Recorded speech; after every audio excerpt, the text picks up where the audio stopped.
Thank God. So I've been wanting to say something about Thad and his beard, bro. Yeah, go. I mean, John knows what he's doing. Tyler, you're really working on it, but Thad's beard is just assed up, bro. It's awful. What's the worst part about it? That it's on his face. Top 3. Well, that it's on his face. That it's in the same state that we live in. And I think that about covers everything else. All right. I'm kidding. It's magnificent, just as magnificent as he is. I wonder where he ran off to. Because I feel like we were telling him the story. Oh, here we go. And 3, 2, 1. She's back. All right. And now, who's having bad internet today? Everybody else good to go? Yeah. Everybody. I thought it was you guys. It's me. So, story of your life. So where did we leave off? What? Before you rudely interrupted. Yeah. Yeah. No, we just we found out that you can go more than once, and it's not really an issue. And so we kind of signed up, and through Katie doing the one in November and really making the impression on everybody, she was invited to come as well. Oh, I didn't know that you were invited, Katie. I thought you just were like, you were going to do it. Like you just wanted to get after it with all the guys. Well, I think it's not I'm not a veteran or a first responder, so I don't think they would normally support me going in that instance. So, but after, we did the one in November, Kelly was like, "Oh, you're coming to Scotland," and I was like, "Okay." Too easy. Why not? So so you guys met Doug on the last one and then reconnected for this one, obviously. And, but before we get into it, I got to ask John, what's 8 Knees? What's that all about?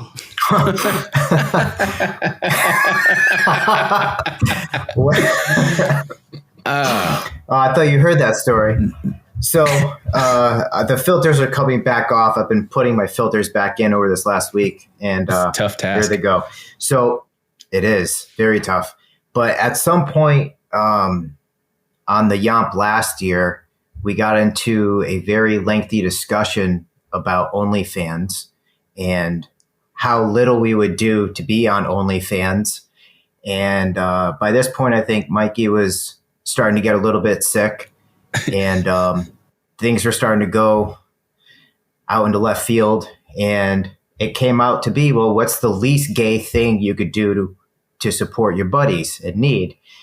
And so I thought, it's less gay if you just use your elbow pits and your knee pits to jerk them off. Wait, Tyler, what was that show that we were talking about? Was that you and me that were talking about the that Silicon Valley TV show? Yeah. How you gonna jerk off? Was it 500 guys, 1,000 guys in 10 minutes or whatever? Yeah. And they were okay. I like it. 8 Knees. Yeah. So essentially, I could have 8 knees around me. Yeah. Because he's got 2 elbows. And then there was like the discussion of, is it better if they come inboard or outboard? Like, what's the straighter version of that?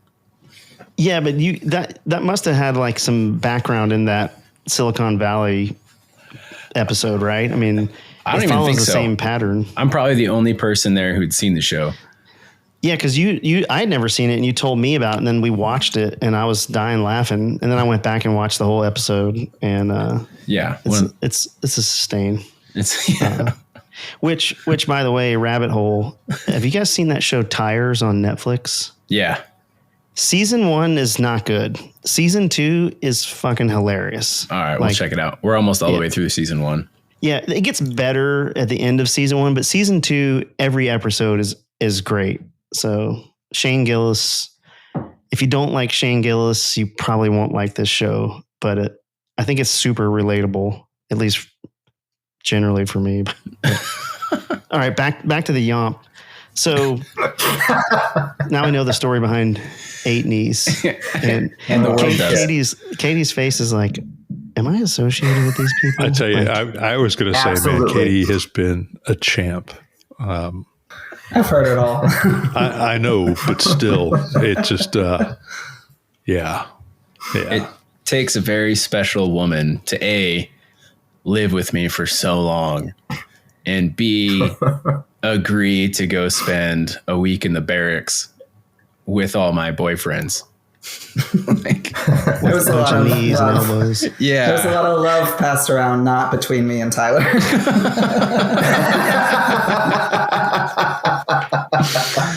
Oh, well. We drank a lot of coffee. Yeah.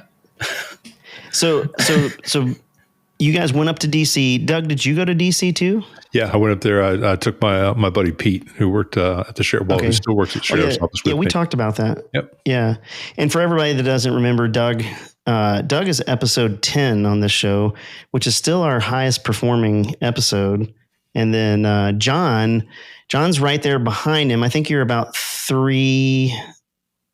maybe three places down from Doug. I think you're like number 5. So that would be 4 places. Oh, right on. Super famous. John's episode number 29. So if you guys want to go check those out, 29 and 10. And then Katie was with us on the Gripes and Grimes a while back. All-star cast. Yeah. That was number 1, wasn't it?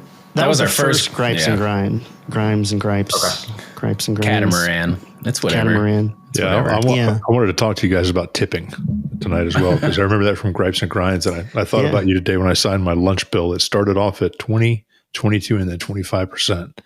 And we're sitting like right next to the kitchen. You got an 18 steps and you want 25%? Dude, I went to a Chinese place over the weekend when I was working in Tennessee last week, and they literally, I watched the cook like put it in the little, plastic thing, put it in the bag, and then hand it to the cashier like 6 feet away. And then she printed out the thing and it was like tip. And I was like, don't eat yellow snow. That's my tip. That's my tip for you. I still gave him $1. Yeah. So, You're a saint. You get that fear of judgment, right? Like I don't want to be judged. Because I want to come back and eat there potentially. Yeah. So now you're just paying to come back. Did they tip in Scotland? No. So cool. How was the service in Scotland? Just out of curiosity. Way better than Florida. Yeah. Really good. Yeah. Yeah. It didn't take forever to get your food or anything? No. Did they have free refills? We were just drinking No, they beer. didn't. Yeah. No free refills on beer. Oh, yeah. I don't think any place has that. So you guys went up to DC, you went to the British embassy, and did you guys meet the ambassador? She wasn't there. I think there was another event going on at the same time in the gardens. Last year we did it in the gardens. This year we did it in the embassy. Okay. Yeah, it was. And Tyler gave a keynote. It was pretty awesome. Yeah. How did that? Yeah. You told me like they just kind of on the spot were like, hey man. Yeah. We were walking through the door and Kelly was there and she's like, oh my God, so great to see you guys. You ready to give that speech? And I was like, ha ha ha. I thought it was a joke. I wanted it to be a joke. Let's just say that. I was like, man, I hope she's not serious. I hope that's a joke. And then like 10 minutes later, she finds me inside and she's like, you ready to give a speech? And I was like, first off, you've got Doug here who has many gooder words than I have good words. And on top of that, like a really strong other option is John.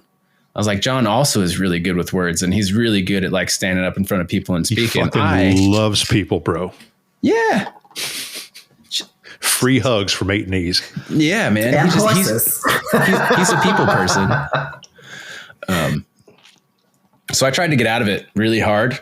And I was like, I don't want to do it. I don't want to do it. I don't want to do it. She's like, you're going to be fine. And I was like, fuck.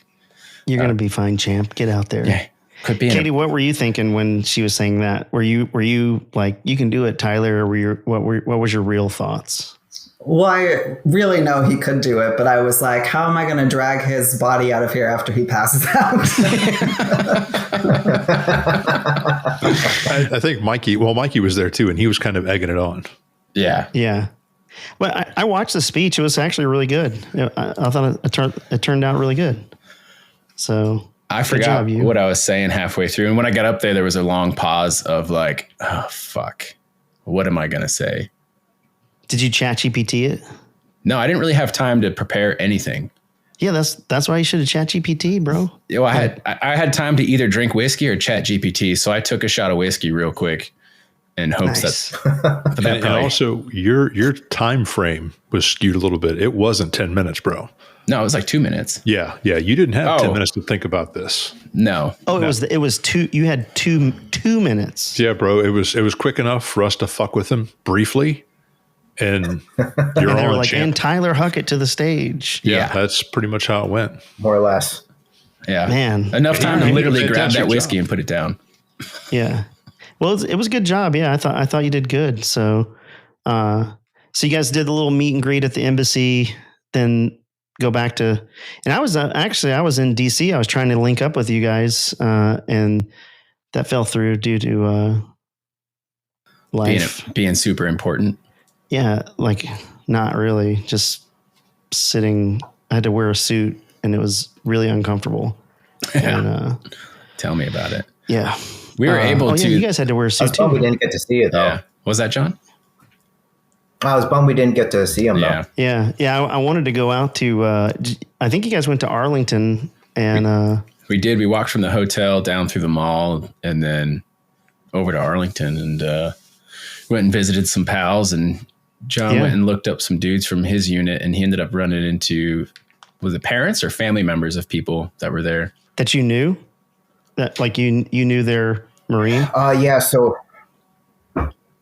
I knew the Marine. I didn't know the family. It's crazy, man, because I was looking for one guy, and there was 5 dudes from my unit in the same area, and I didn't know the other 4 were buried there. And there was a family there, and as I'm walking past, I'm just looking at the name on the headstone, and it was a manager, and he was in my unit, and his family was there, and I think it was his mom and his dad. But it was kind of surreal, you know, just being there. I mean, that place it's beautiful and devastating in the same breath. But I don't know, it just kind of hits differently, you know, when you see a family member that the mom was just she was just sitting there, just sitting with her son, you know, and that's that kind of wrecks you. And I remember right behind your guys' buddy, what was his name? Nick? Yeah.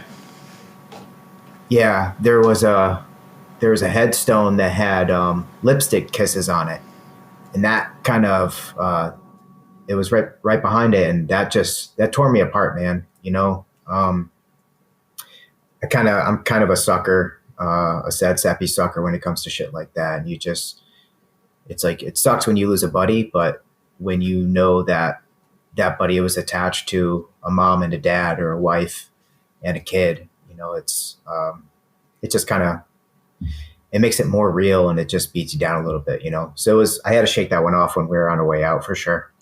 Do you think you took any of that with you on the Yomp, like as fuel or baggage or both?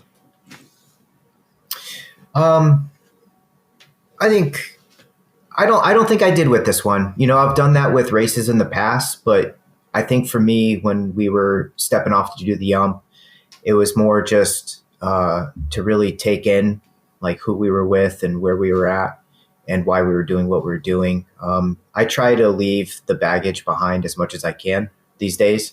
You know, sometimes it kind of lingers a little bit longer, but you know, there's certain things when I go out and, you know, I think about my dudes, and that's definitely motivation. But this one, I think it was just, it was different. I don't really quite have the words for it though. Yeah. And I think and if you guys want to, again, listen to John's story, it's episode 29, and he shares some stuff from that episode that I really encourage people to go back and listen to it if you haven't. But I want to get into the Yomp and the purpose and what you guys were doing. But before we do that, after Arlington, you guys you flew out that night, right? You guys had a late flight. Were you guys all on the same flight or different flights? Same flight. Okay. So you guys fly out, you get to Edinburgh, and then is it Edinburgh? It's Edinburgh, right? Edinburgh. Burrow. You know. And then you didn't lose any bags this time, right? Everything made it through. No, this time Katie and we packed all of our like bare minimum Yomp equipment on a carry-on, and then the rest of it was stowed away. So even if we did lose our shit, we would have been all right. You had adult supervision this time, so. Well, and we had a direct flight, right? And you didn't have one last time? Yeah, because my bags got lost in Germany.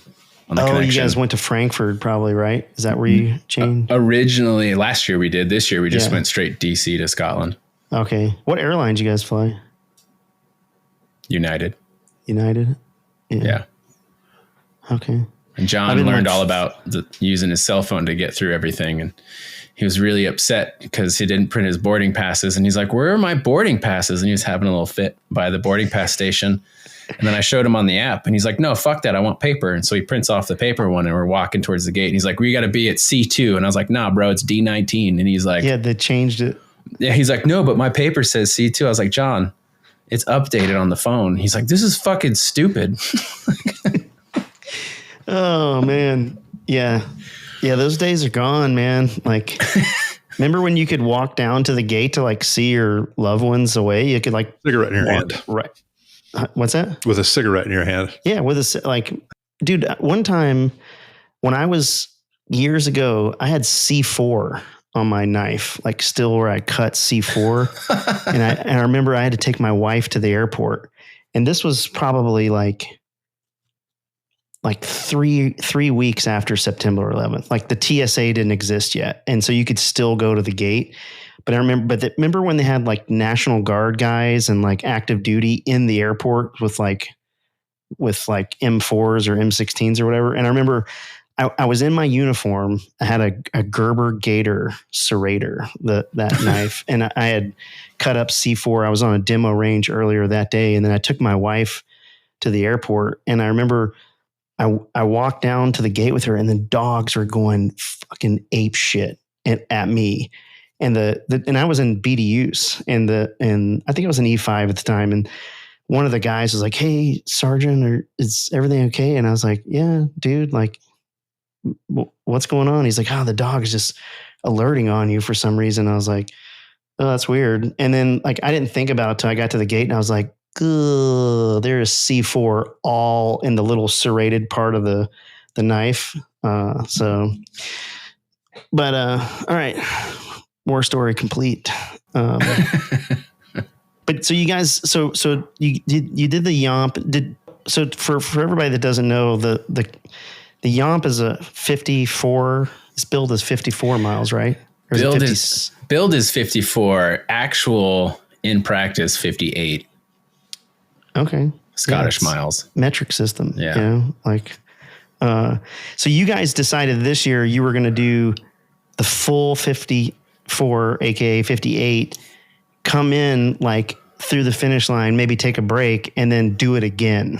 So you guys, so Katie, and Doug, did you go with him, Doug, or did you, oh, that's right. You didn't do because you were with your, the other guy. Yeah. And I'm so glad that you pointed it out so emphatically.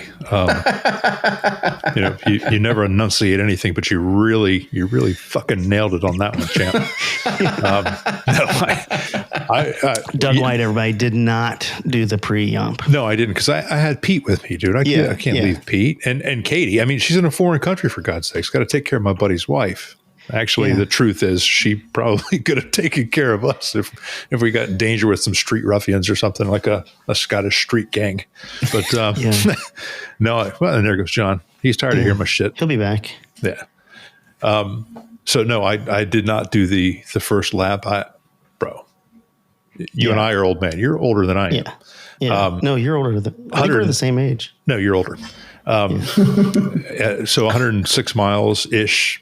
No, dude, that wasn't in the cards for me. My goal this time was one lap, and I was happy to be there with them, and they did their first lap, and I was fully supportive of it because if you remember last year, my goal was to start and finish with those guys, and within about 5 minutes, the first hill really, these guys took off on a freaking proper ruck and were gone, and I didn't see them again until the next morning. So I was hoping that first 58 miles overnight with no sleep, and I was hoping that was going to slow them down enough to where I'd be able to keep pace with them. And as luck would have it, that's what it did. So thank goodness for that. So you guys were late stepping off. Was that an accident, or did you guys just miscalculate the time to step for that? I think it was a couple of things. I think the plan that was presented, we didn't really take time to think about it, right? And then we just kind of executed as it goes. But I think early on we kind of realized that the pace that we would need to maintain, I think I did the math today, and we would have had to kept like a 15:30 moving, and that's like cutting your brakes short. So we'd have to move out for 20 or that would have been like 16 hours of just like a 15-minute mile. And I think for the group that was maybe a tall order, but I think between Derek and John did a 50 or a 48 miler or a 50 some odd miler like 2 weeks prior. I don't think he was fully healed from that. Yeah. And Derek had done the rim to rim to rim. So like one end of the Grand Canyon to the other and back like the week prior. So I think there was probably some recovery issues that they didn't fully recover from both of those events. And that kind of showed later on, and that ended up slowing us down a little bit. So based off the time we left, dealing with those things and just kind of like trying to manage the logistical movements of our gear, because Neil had his girlfriend driving around and meeting us at pre-positioned spots for, food and water to refill. There were some, not really any big issues. She was great. She did everything that she needed to. But there was no like official support for you guys. Yeah. So she just stayed up all night long driving around, and it ended up taking us just over 20 hours to get to the start point. And on our way back through, before we got there, it was like, man, we're not going to make the cutoff. We're not going to make the time, because Katie and them and Doug and everybody else, they were supposed to leave at 6:40. And we didn't end up crossing that finish line until like 8 something. And so it was kind of a thing where they're not going to let us go. They're not. And then Katie, Doug, and Pete decided to wait for us. So then you guys stepped off late. Yeah. Well, and it got to the point where it's like, hey, they might not even let them go or let us start the second lap. And so, the whole time I'm, for probably about 4 or 5 hours, I was just like, man, I fucking ruined this trip for at least 3 people. So that was going through my nugget as we're trying to get back to the fucking start line. Isn't it interesting? Like when you, like at the time, right, in your head and like probably in the pit of your stomach, you're like, fuck, man, like everybody's going to be so mad at me, or I jacked this up. And then you look back on it now, like you don't, like clearly that wasn't the case, or maybe it was. I mean, I doubt it. Oh no, it completely was. Yeah. Yeah. When he said it, I'm nauseous right now. Yeah. And Katie's still mad at me. She won't even let me sleep in the bed. No, were you concerned? Were you kind of worried, Katie, or were you just like, I mean, did you have, I mean, you had cell servers because you were texting me. So, yeah, I wasn't worried. I was more worried that he wanted to keep going, because as bad as he looked when he did finish and get there, I was like, and he thinks of it as he was holding us up and we weren't be able to go. But I think both Doug and Pete and I were more like, we wanted to wait to make sure you could keep going if you wanted to, and we could help you get there. And so that's how we were thinking about it. So obviously not, yeah, fuck Tyler, what the hell is he doing? Katie's absolutely right. And I worked through a lot of that while we were on the trail, and went there to do the Yomp last year and finish with those guys. That was the same thing this year. And we all made the decision that we were going to wait, whatever it was. There was some miscommunication, and we made a decision informed on, we're going to wait for them because they're going to let us start whenever. But when they start talking about, their support works in bubbles and they travel with, and there's timelines and stuff like that. I mean, this is a well-supported event, and they are locked in on timelines, and rightfully so. And that wasn't told to us until it was like, hey, you're going to be bussed to checkpoint number 1, 6 miles in, or you're going to do this unsupported. And, it's just, okay, well, that's the decision, and that's cool, but we're waiting for them to come in. So, those guys, I tell you what, man, the overnight, the way they looked when they came in the morning, they took a beating. And, Neil and Tyler continued. It was It was incredible, man. It was such a good feeling to be there when they got in the morning to have their breakfast and the coffee ready for them, to help them out, to refit their gear and all that stuff. And it was good, man. It really was good. And I'm glad we waited. My trip did not suffer at all.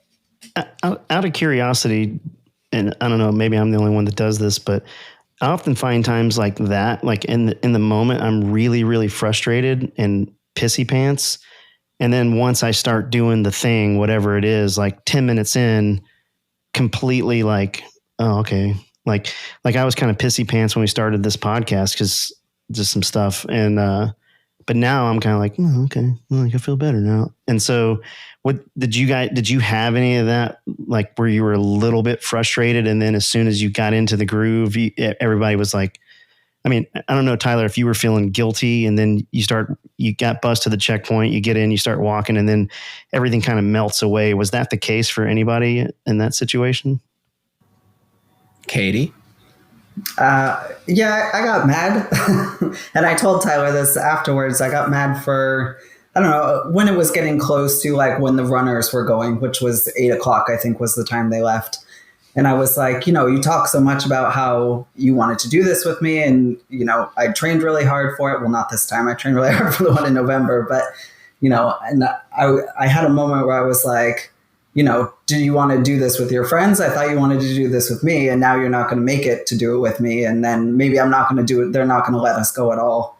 And, so I was angry for, a little bit. But I think once they came in the finish line, I was like, okay, they're here and they're still going to let us go. They had some caveats for us, but, we still got to go. And it was, like I said, even though we didn't make it to gold, it didn't ruin anything for me once we got into it. Yeah, I was frustrated. Yeah, no, I was just frustrated because I spent so much time thinking about, like, there were several hours where I was just like, fuck, like I'm ruining. Were you shit talking yourself? Yeah, absolutely. Yeah, I know you were. There's a point when you get like just so tired that your little self-defense mechanisms don't work anymore. Yeah. Right. And those voices get louder.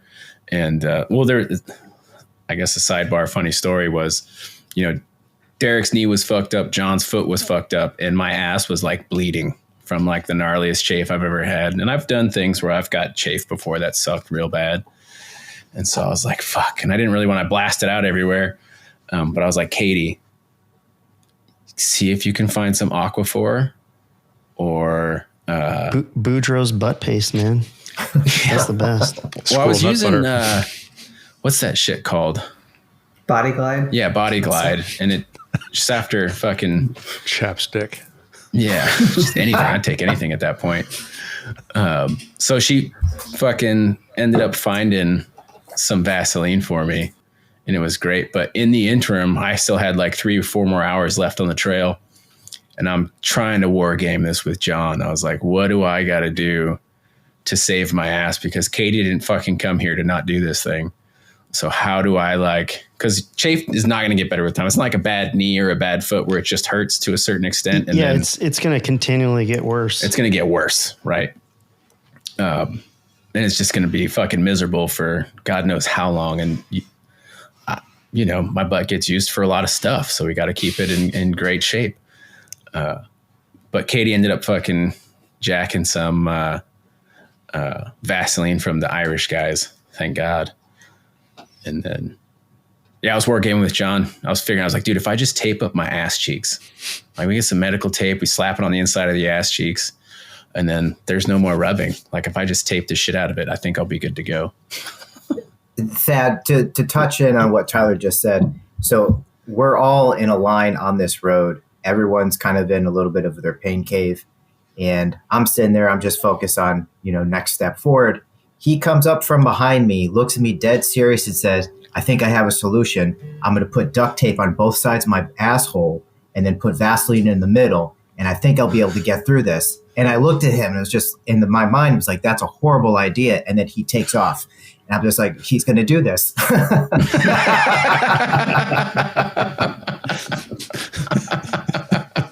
Was it like the green, like 100-mile-an-hour tape, or was it like real? Did you have like real silver duct tape? Oh, we didn't have duct tape yet. That was the next step. Oh, John does.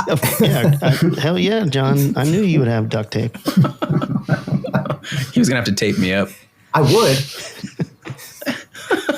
You didn't have time though when you stopped. So, Yeah, because they had told us when we crossed the finish line, or Take your time.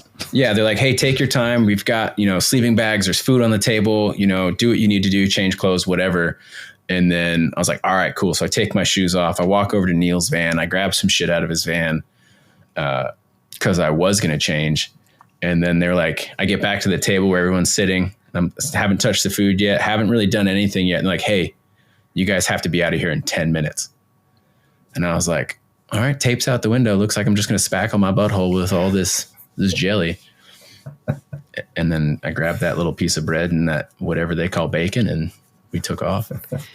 Yeah, that's like the worst feeling is all that jelly, like in your nether regions. It just feels like you shit your pants. And well, honestly, it felt better than what was happening in there before. Yeah. Oh, yeah, for sure. There's some comfort in that. Yeah. I mean, that's why like back in, and I don't know, John can probably attest to this, like in most infantry units, nobody wears underwear specifically for that reason. Like you don't want to chafe. And then I would always carry a little cream of that little tube of Boudreaux's butt paste, man. You can get it at Walmart or whatever. And yeah, just spackle yourself. But, yeah. With a putty knife. Yeah. And true, I will say this, nobody does bacon like American bacon. I'm sorry. Like, I agree. The rest of I've been to Australia, England, like their bacon sucks. The amount of chemicals that we are willing to put in our food and then put right into our body. Yeah, it's astounding. It's beyond reproach. That's all I'm going to say. Yeah. It's great. Yeah. If you get the nitrate free bacon, it's kind of similar to like the UK or Irish bacon. Yeah. Imposter it's bacon. It's not that great. Yeah. But that's what we eat at my house. But, okay. So you guys come across the line, they tell you got 10 minutes.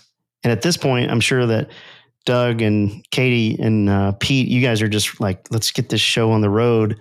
And then you guys pile in like a van or something and you drive 6 miles in to kind of get you back on track. That was the plan, right? Yeah. And it wasn't a road. It was a logging road, by the way. Okay, There's so no you're just easy way. Shit beat out of you. Yeah. And honestly, I felt bad for Tyler. One, sitting on his, his rear end that must have been like a red ass baboon.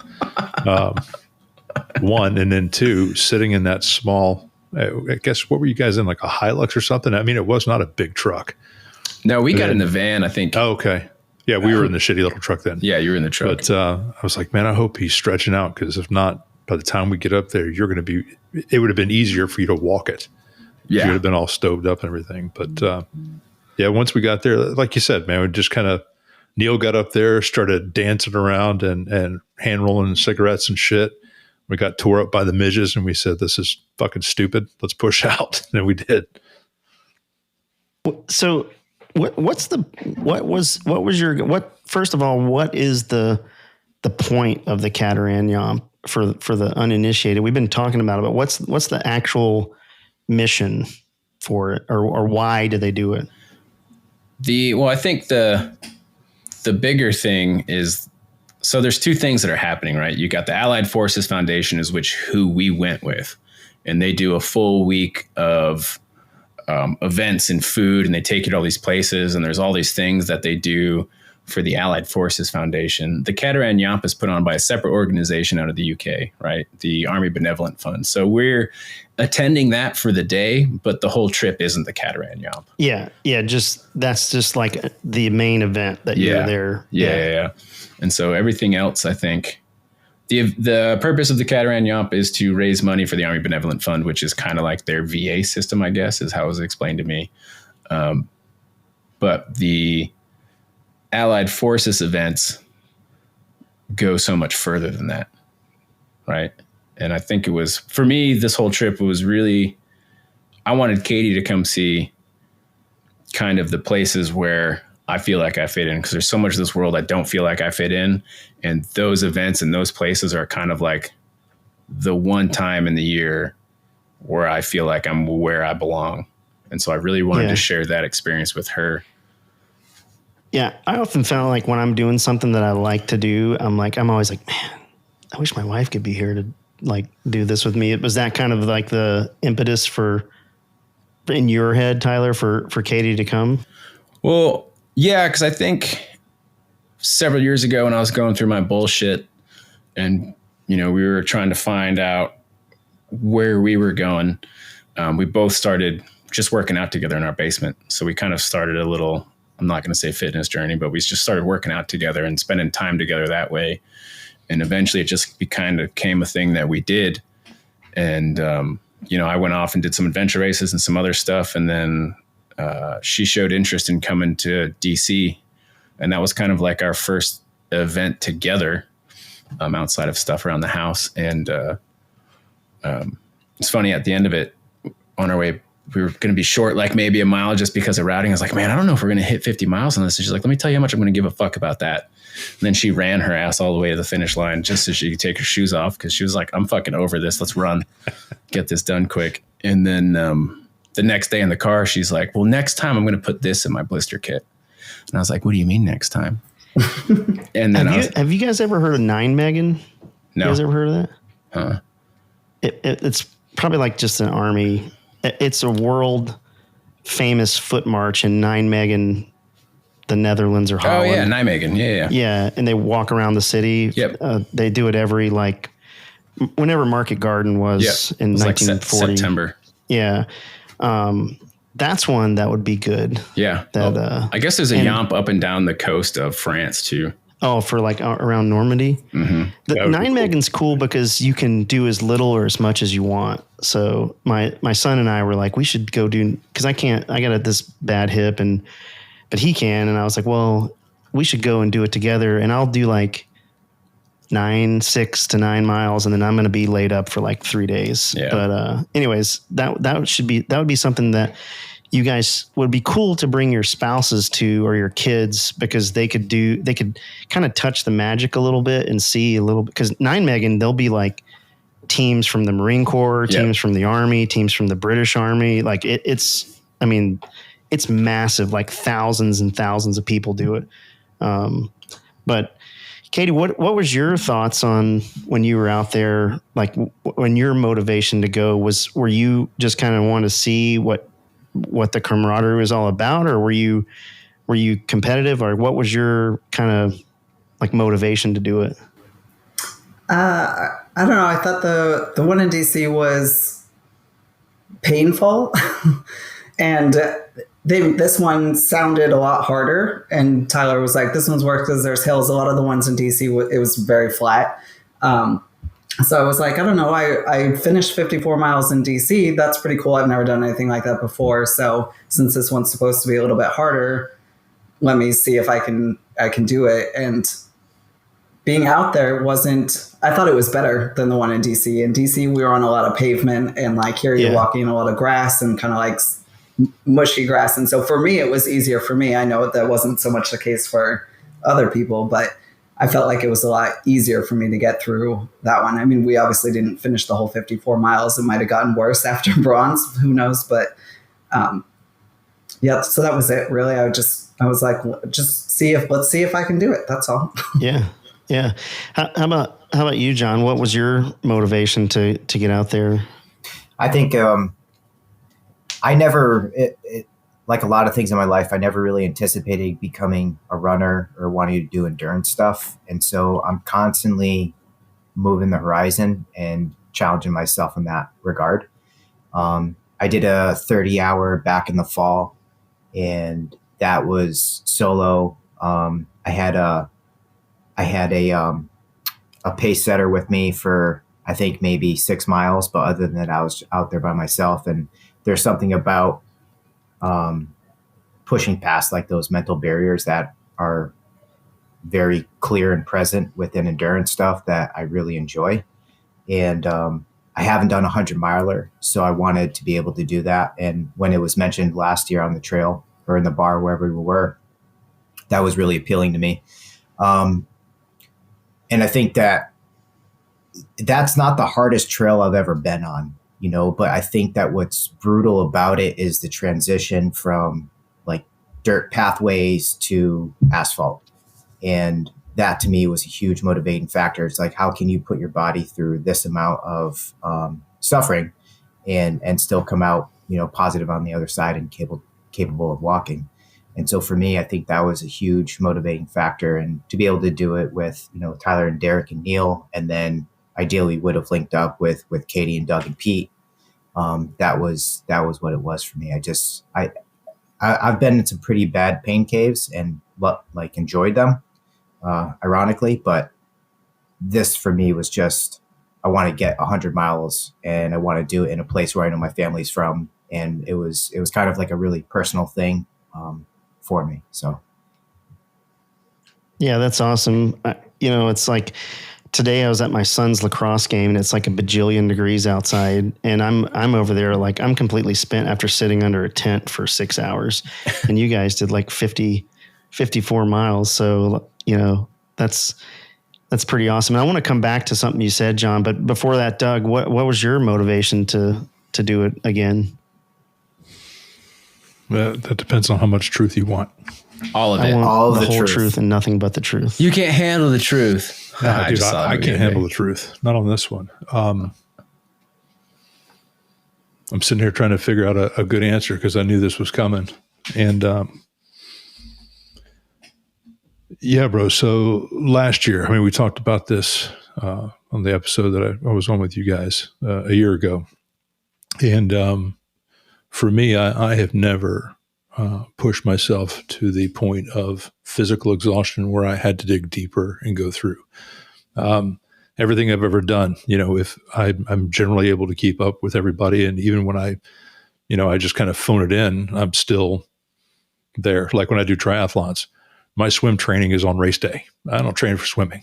I was a swimmer growing up and just so happens I get out of the water with everybody else. So why train? It doesn't have to hurt when I can do this naturally. So I take a lot of shit for granted, but I don't know exactly where my threshold of growth is physically.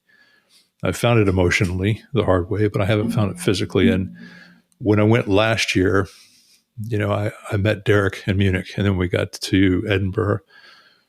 I met the rest of the guys, and immediately, and it was the most magical thing ever, man. And I don't think magic is a little too mystical for it, but it was really cool that we just kind of linked together, and that was it. And here we are a year later, still talking about 2024 and now 2025. But I wanted to last year prove to myself that I could do all 54 or 58 miles at 50 years old. I wanted to be able to step off with, all of these guys from the, as you guys say, the pointy end of the stick, the 160th guys, the Marines, we had a Raider there, we had a SEAL and all that stuff. And I was like, this is it.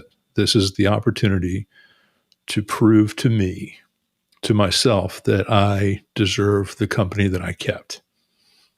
And when they took off on their proper ruck, I was like, hey, that's cool. Not a problem. I'll see them again at maybe one of the rest areas or whatever. I'd been coming off an MCL injury last year, and I just said, you know what, that's good enough. I made it to bronze last year. That's good. I'm not going to catch those guys anyway. So I accomplished what I wanted last year. I thought I didn't. And we spoke about this. I hated myself for 364 days because it was the mileage that I needed. This year I brought Pete with me because I wanted him to,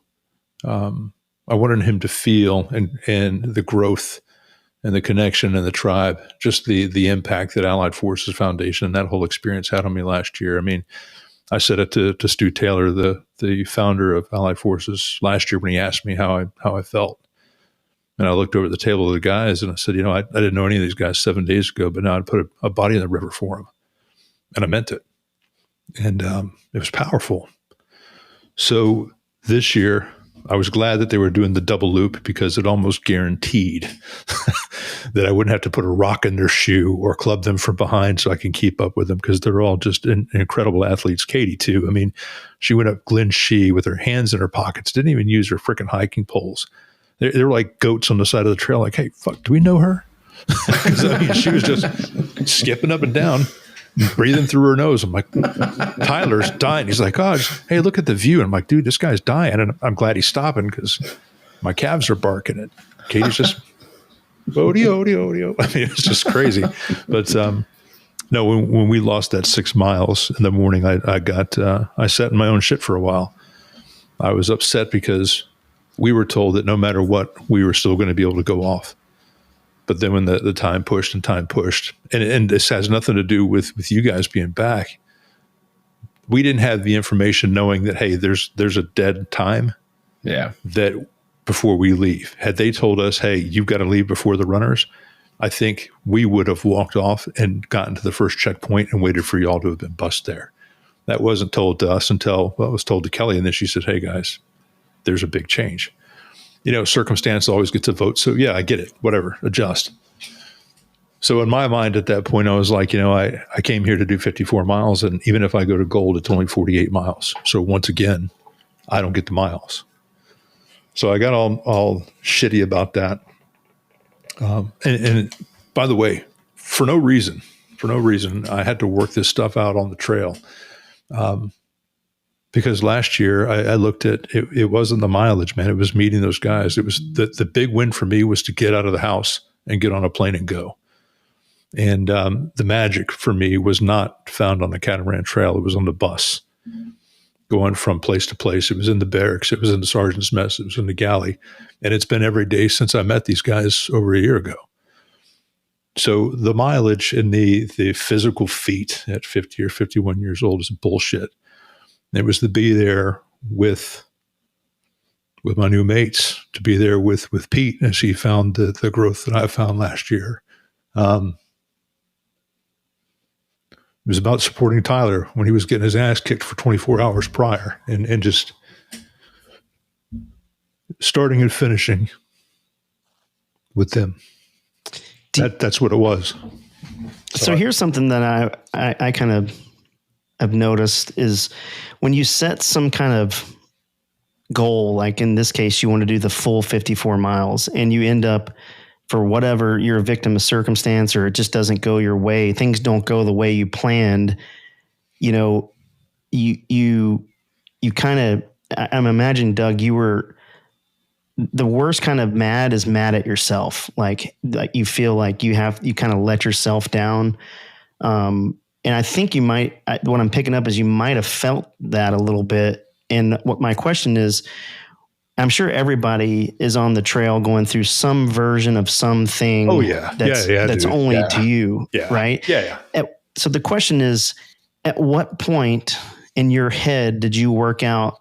And this is for anybody, jump in, is like, there's clearly like a physical thing, like my joints hurt and my muscles hurt. And then somewhere along the line, it becomes a mental battle. And then further down the line in pain, it becomes from mental, for me, emotional. Right. And then somewhere at the end of that emotional thing is when clarity kind of comes into like, oh, you know, so my question is, when you were mad at yourself for not being able to do it, or, you know, when did it click to you that, oh, you know what? It wasn't really ever about me doing 54 miles. It was about the camaraderie and hanging out and doing the thing. Or did you ever even get to that? That's what I would assume happened at some point on the trail.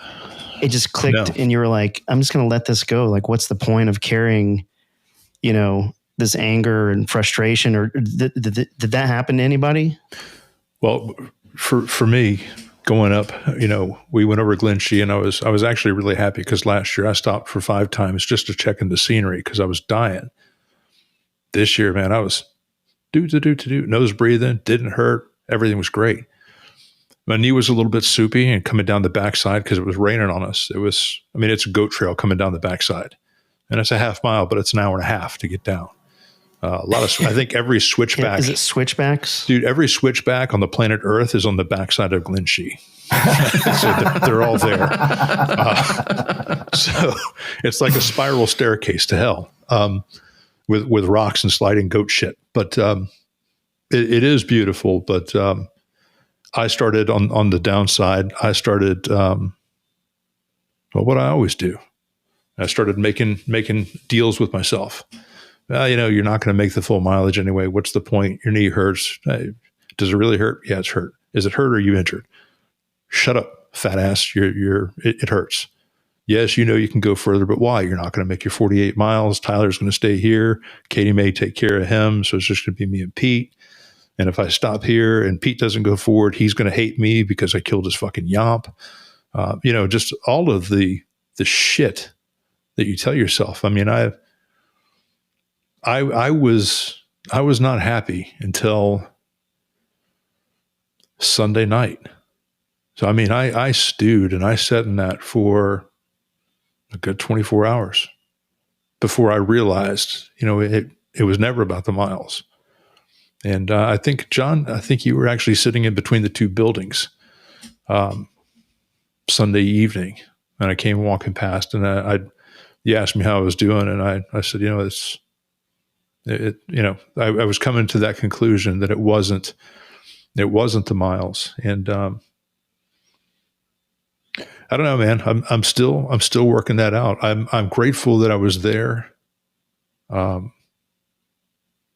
because Pete did get out of it a lot.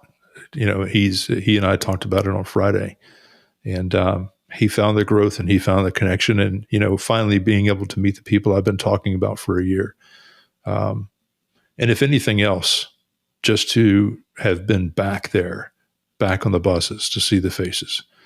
I mean, hell, I was in a bad mood in DC until we showed up at the embassy. Dude, I've already said this, man. I am the worst traveler. I get homesick when Michelle goes to work. I'm sorry, miss my wife. And I was like, this is stupid. Why am I here? I could be at home waiting for her to get home from work. And, and then everybody walks into the embassy and I'm like, oh my God, hugs from everybody. And John, dude, you should look at the hole instead of 8 knees. Look at a way to do this with hugs. Because I was going to hug that dick. Not mouth hugs. No. It's just maybe clean up around here a little bit. Yeah, man, that was good. And then when we got off the plane in Edinburgh, we saw Neil and started seeing other people. It was good. But no, I'm still working through it, man. I was grateful to be there to support them and to do that with them. And I don't know, man. I don't know why I'm so hard on myself. I really don't. I think that's a byproduct of the culture that we all kind of were indoctrinated into. And you have to unwire that. And I think everybody's still figuring it out. And I think for me, when I get in those situations, what's interesting is I have this thing where I I don't replay the event, but I replay the feeling. So like when you were saying you were frustrated and then 24 hours later, you're like, you kind of come to terms with it and you let it go. So then the net, and what I would say is like, when you look at the net positive from that, the next time you find yourself in that situation where you're shit talking yourself or you feel bad, is like, remember back to you don't have to replay the tape, but just go like, oh, I felt like shit. And then 36 hours later, I felt better. And so like this lady taught me this trick of when you have an emotion that comes up, if you just name the emotion, like, oh, that's just fear, or that's just anger, or that's just, as soon as you give it a name, it kind of like, this is me fizzling out. And I often wonder when you do hard things, like you guys are out there doing a considerably hard thing, that those things kind of naturally bubble up to the surface, and it gives you a vehicle to kind of eventually just let things go. And I don't know if that was the experience, but it kind of sounds like it was, at least on Doug's. I'm curious for John or Katie or Tyler, did you guys have anything that you didn't anticipate coming to the surface that you kind of dealt with and then moved on from that? Or was there anything like that helped, like on the mental side of this? Because it really isn't a physical, I mean, it is a physical thing, but that's kind of like, that's just a byproduct of the whole thing. Yeah. So I'm just curious, did you guys have any experiences like that? I think I did the same thing that Doug did. As soon as we got over the top of Glenshee, and they had mentioned previously when we stopped to get ice cream, Tyler was like, now you're making it sound easy. Fuck, there's ice cream. It's the wilderness. Yes, there's ice cream in the wilderness. Was it soft serve? It was wonderful. Yeah. No, I didn't get any because I was trying not to shit my pants. Well, it was all shit my pants. It was rained on. It was all down our arm. Anyway. Yeah. But I think around there, Tyler had said, I'm going to stop at Bronze. And then, we get up Glenshee, and it had been raining like the last 10 miles into Bronze. So my rain jacket hood wouldn't stay on. So my hair is soaked. And it's heavy, and my rain jacket was soaked through, and I was wet. And I was like, as soon as we started down the hill, and you can see the tent to Bronze, even though it's still an hour and a half away. Told you. I started telling myself, you're cold. You're never going to get warmed up. If you keep going, it's just going to get worse, and you're not going to be able to finish. And telling myself I shouldn't go, even though I felt fine. I had, when I did the one in DC, before we got to Bronze, my feet were covered in blisters, and I was miserable, but I felt totally fine on it. I was like, I feel physically fine. I should be able to keep going. But I just told myself, you're going to get too cold. You're going to give up. So just stop here. It's the same thing I told myself with my knee. It was hurt, but I could have walked it out. I was fine when we got back to Condor that night. Yeah. So, that's a defense mechanism in your brain as a Center for Brain Health, future smart neuro guy. I've been doing some training, no big deal. And I'm not a doctor, but I'll take a look on brain shit. But yeah, your brain, like that's your brain trying to preserve you. Like, hey, Katie, like seriously, stop, because the saber-toothed tiger is like right over there, and you need to be ready to run. Clearly, that's not the case. So what prompted? Like, were you able to get over that, or what was the strategy that you used, or did you just keep pushing like out of sheer will? Well, I think I finally just realized I was probably what I was telling myself was probably right, because when we got into Bronze, I think it was an hour before the cutoff for people to finish. And so they're like, oh, go in, there's hot food, there's coffee, there's whatever you want. So we're like, yeah, we'll take coffee. And we go in, and as this, we're wet. So I sat down first to try to put on some dry clothes. And the second I sat down, I was just like uncontrollably shivering. And it was like impossible even trying to get anything out of my bag to put on. And then, Tyler's doing the same thing. And then we look over, and they're dumping all the food into the trash. Oh my God, that was it was curry worst. chicken, so I wasn't upset. There was macaroni and cheese.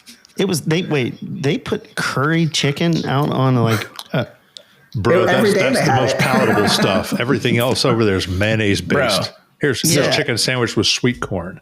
So, yeah, I mean, like, come on, Scots. Like, seriously, like everything's either curry or fish and chips, or some kind of like brown Mary, bean Joseph, gravy. They didn't have like some kind of like, I don't know, fucking power bars or. Oh no, they had all that stuff. There's bananas, there's oranges, there's snacks. Or like something light. No, dude, it is well supported, but 16 miles into an endurance thing, and you've got 18 more hours. Yeah, here's some curry chicken. What? You'd be shitting your pants. I He wants garlic naan. I would have slammed it, dude. So I love Indian food. I would have been all about it. There's a point where you're just like, fuck it. I do better on that kind of food, on those kind of events anyway. Like, I can't do the snacks constantly. Like, I need a giant sandwich or pizza, or fucking that macaroni and cheese looked really good. I would just think like they would make like chicken and rice or something, kind of bland, not that heavy, Well, it's catered by a company, and they're just like, we want food. Because a lot of people stop at Bronze, right? So that's your last point. So you just grab whatever you want and then move out. Okay. Yeah. So the people that aren't familiar, there's 3 levels: bronze, silver, and gold. Yep. Right. Gold is the 54 miles. Yep. Silver is 36. How many miles? 36. On the map, it's 36, or what they say. And then bronze is 20. They say it's 22, but it's really 24 miles. Okay. Metric system. Yeah. And so, for the people that don't get the joke, I know that miles aren't metric, but that's the joke. It's like a rocket surgeon. That's a funny joke too. So we get across the finish line at Bronze, and my stomach's been acting up for probably 10 miles, if not the whole fucking 70 miles prior to that, or whatever, 60 miles prior to that. And they're like, oh yeah, we got all this stuff in the tent over here. Here's, come on, blah, blah, blah. And I was like, all right, cool. I hand Katie my bag. I'm like, I'm going to the bathroom. So I go to the bathroom, and I walk into the tent, and they're like, hey, there's hot food, there's coffee, there's all this stuff, get whatever you want, get changed, get something warm. And I was like, all right, cool.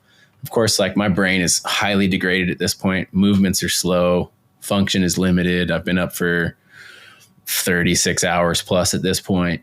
And I go to sit down. I was like, all right, well, let me put on a dry shirt and a dry sweatshirt.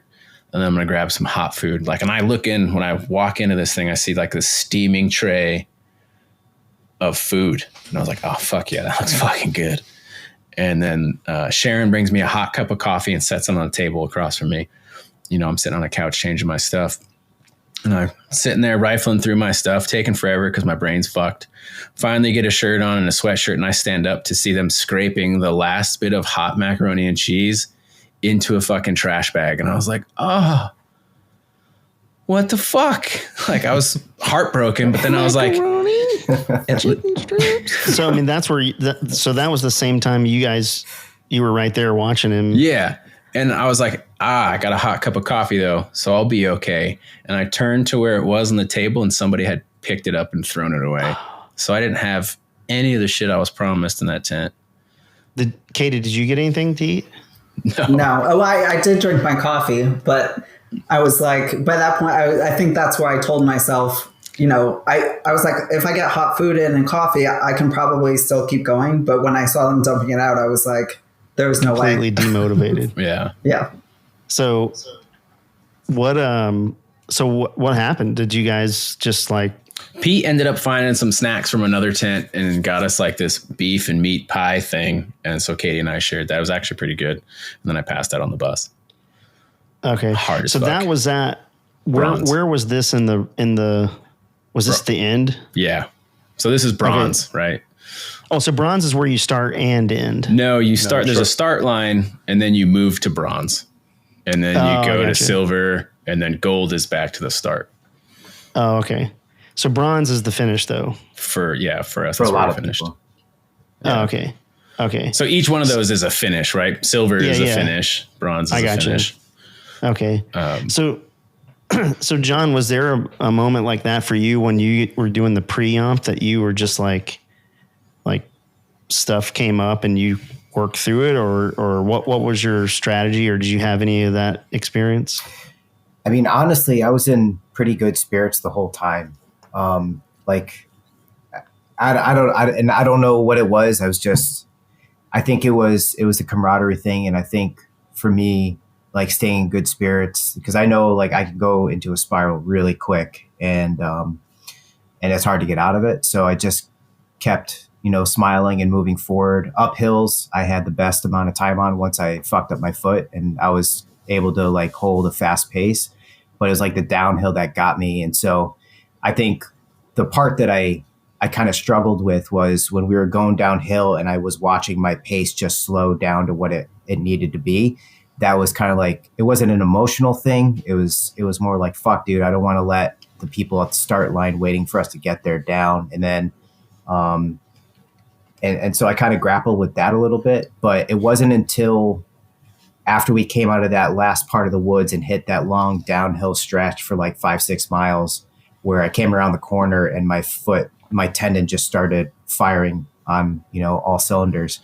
And I was like, dude, I need to stop for a second. And that was the point where it was like, I'm not going to be able to go on, but I'm not going to call it here. And so I think I grappled with that maybe for a couple minutes, but at the end of the day, it was just like, Tyler's not carrying my bag. He's not carrying me, and I'm going to get back to the start. And, once you realize that the main goal that you set out to is no longer achievable, you have to find the small goal that you can still accomplish. And for me, it was just getting back. And I think I struggled with that for a little bit, because you always want to set out and achieve your goal. But sometimes it's like, I had to make a physical call, and I knew what was going on with my tendon because it happened 2 weeks prior when I did another race. So it wasn't emotional. It was legit physical thing. And I had to accept that, I didn't want to beat myself up over it. So I just stayed as positive as I could and got back down with the rest of the crew and watched them send off. And that was awesome. So it was still a win-win for me, even though it wasn't 118 miles or whatever it was. But I got to watch Doug and Katie and Pete step off with Tyler and Neil. And that was just as rewarding to a certain degree. Yeah. Isn't it interesting that you said that you weren't concerned for yourself? You didn't want to hold other people up. And I think that's the case with a lot of people that lead a life of service, it's always about, because you're used to operating in a team environment. You never want to be the weakest link on the team that lets somebody down. But the crazy thing about this experience for you guys, what I would take away from it is, yeah, you're doing it with people, but this is an inward facing kind of thing as much as it is outward facing. And it's really about working on yourself while in the company of the people that you enjoy being around. So, I think as you like kind of learn, as you move through life, and the older you get and the more work you do, you kind of start to realize like exactly what you said is, it's not really about the big goal. It's what sometimes shit doesn't go the way you want it to. And a lot of times you can flip out about it and get upset, and Lord knows this is my forte. Like I flip out over dumb shit all the time, but I'm learning as I, get a little bit older and a little bit more white beard that, sometimes you just got to move the goalpost, and it doesn't have to go right. It can go left, and take the win, a little win if you can, because it's really about you being better and not, if you're pissy pants all the time, you're not doing yourself any favors. You're just putting yourself in an early grave. And I think you said it really well that, take the small victory and he's like, I'll take it and fucking leave. He's like, I'm out. So John just dropped off, but he'll be back on. Fat there he is. Yeah. Go. I'll tell you, man, I, initially when they said we had to bus us, I was like positive about it. I was like, okay, cool. I mean, at least we get to be there and get to do it. We were talking, we're on the trail, everything's good. But when the rain started, it wasn't like cold. It was probably 51, 52. I mean, it's not bad. That's Florida cold, dude. Oh yeah. But but the rain, when you have your hood up, it's the worse. rain's hitting, Yeah. you can't hear people talking next to you. Yeah. So next thing you know, the communication's gone. Now you're just walking. Oh, that's a good point. So when I was in the truck with Pete, I was a little pissy. Got out. Hey, everything's cool. Neil's hand rolling his cigarettes. I'm thinking about trying Zen, but saying don't try Zen. All the stuff. Katie's pushing it. Yeah, Katie's pushing it. So everything was good. But when the rain set in, and it wasn't because the rain this sucks. It's rain. Whatever, man. This is part of nature. But when the auditory goes, because all you're hearing is the tapping on your rain hood, and you can't talk to people. As soon as that rain kicked in, that's when I went internal, and I was like, fuck it. I'm going to take my ball and go home. This whole thing, like anything else, bro, like anything else I've ever done, it didn't work out exactly the way I wanted to. So it's all fucked. It's all shit. Yeah. No, I mean, we're all or nothing mentality, Yeah. I mean, it's not the way that the reality works, but that's how I was. And I sat in that until Sunday night. Actually, I think it was the breaking bread when Tyler fed John it wasn't even I that. fed John a lot on the trip. Well, no, what's with that? It was the ice cream. All the social media posts are like you and Keith or you and John like sharing like a Lady and the Tramp style, and me and Katie. And that's appropriate. Like I support that 100%. Me and Derek sharing ice cream. First of all, I think our Disney cartoon is the rendition of us eating ice cream, Tyler, I think it's the best. That's going to be my part Christmas about cards. That is you look really excited, and I look like maybe you put your finger in my butt. If you look at that picture real close, it just looks real awkward. I look awkward. You look like you're having a good time. We'll post it so everybody can see it. Yeah. Well, that should be the cover of this episode. It should be because it's fantastic. And Pete's pissed off. He goes, how come he was in the picture and I didn't even realize it until we made it a cartoon. And he's like, how come I look like a fat kid that's along on a field trip and didn't get ice cream? Because he looked like that, good afternoon. I'm Russell, a wilderness explorer. Yeah. Kind of. No, it's actually really funny because he's like off in the corner. I'm going to see if I can get it close enough to the camera here. See him off there in the corner? He's like, hey, you got me. I'm having a good time because, one, I'm fat and I got ice cream.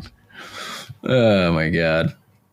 But, So, all right. So, after the Yomp, you guys still got to hang out, and you guys did the Scottish Highland Games and did what do they call that? Caber toss? Is that what they call it? Yeah, I did the caber toss. Katie set the record for the shot put for all the women. She won like Nice. 9 awards while she was there. Nice. It wasn't 9. All right, 10. She's being modest. She's like, all I do is win. Yeah. My for those who don't know, my middle name is McFadden, and we are the McFaddens. I thought you were going to say Katie. No. We're like Bannerman, or I don't know, like cousins to the McLean clan. So there's like a whole. I saw you guys had like, were you guys in the Armed Forces Foundation tartans, or did you guys get your own family name tartans? No, they just had a box they handed out. So there was no like. Yeah. I got the size 36 tartan. Oh, okay. Yeah. From the clan, tall and chubby. Well, Turner's a Scottish name, right, John? Yeah. So my whole dad's side of the family is from Western Scotland that came down from Sweden and made their way to Scotland. So like the Clarks, the Guffies, the Mercers, the Rayborns, and the Turners, that's all like my dad's side of the family. And they're all from the Western Highlands near the coast. You muted yourself, you big dummy. Good. Because it's a rabbit hole. Yeah. No. I was just gonna say, like, yeah, we're from I've never been to Scotland, but I read about it in the book. I read about it once. But my family is the McFaddens, and they're from Western Scotland, like Loch Buoy, Isle of Mull, like West Coast. Nice. Yeah. So one day I'll go there. But when I was a kid, my dad we used to go to like the Scottish games, and he would explain everything. And although he had never, I don't think he's ever been, but like he has cousins, and they talk, and they do their kilts with their tuxedo thing and the little pouch thing and the high socks and the little dagger. Like they do the whole thing. Did you guys wear underwear under your kilts? No. I did. A gentleman never tells. Yeah. What you're Doug not said. supposed to. So And they are surprisingly warm because Loch Tay was chilly and there was a nice breeze coming up, but you wouldn't know it because the kilts, they keep you warm, bro. yeah, it's all wool. I mean, I'm assuming you guys had wool. Did you guys, and you guys went swimming in there, right? Yeah. Oh, yeah. The second Katie, annual did you Loch go Tay in the dip. lake? I did not go in the lake. Did you have a separate like women's barracks, or did you and Tyler stay with the dudes? They gave Tyler and I our own room, which Sweet. was a 4-person. Yeah, it was just There was Like a open. bay, like Yeah, it an was a NCO bay. quarters. Well, or something? I guess they gave us the whole floor. So we had the bathroom. There was 2 other bedrooms, I think, and a Creepy room. creepy room. That was a creepy room.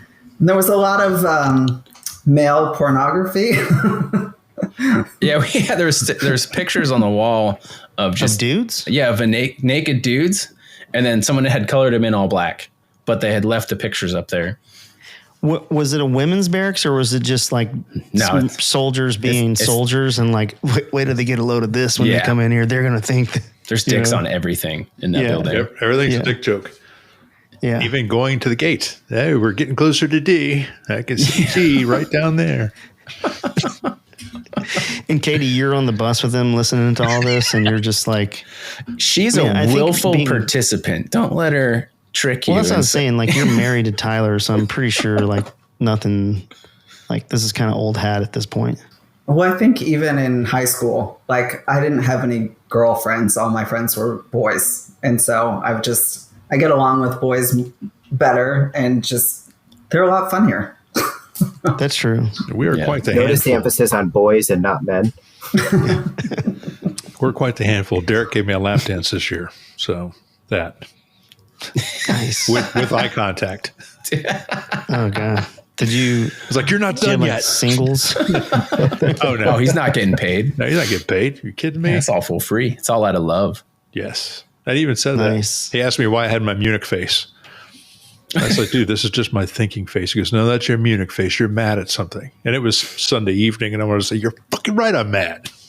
But whatever. I was still I was still in my own stuff at the time. Yeah. But you got a lap dance out of it, though. I did. And Every now and- he in pictures next to me, he looks small, but he's actually really heavy. Yeah. Like batteries. It's like, I wasn't expected to be this heavy. Yeah, Derek, you like batteries. You're a whole bag of batteries. Like a bag of dicks. See? Dick joke. Dick batteries. So did you guys have the same flight on the way home, or did anybody stay long? Did you guys stay longer and sightsee, or did you guys all get back to the world? We all came back together. It was cool though, because when we came back, the flight was half empty. Yeah. I had my own row until Pete decided he wanted to sit next to me. I'm like, bro, 7 Dude, kills my vibe here. No, it was cool. But we had a seat in between us, so we had our snacks loaded up. We went through a shit ton of Haribo gummy bears, by the way. The group of us, we fucked up some gummy bears.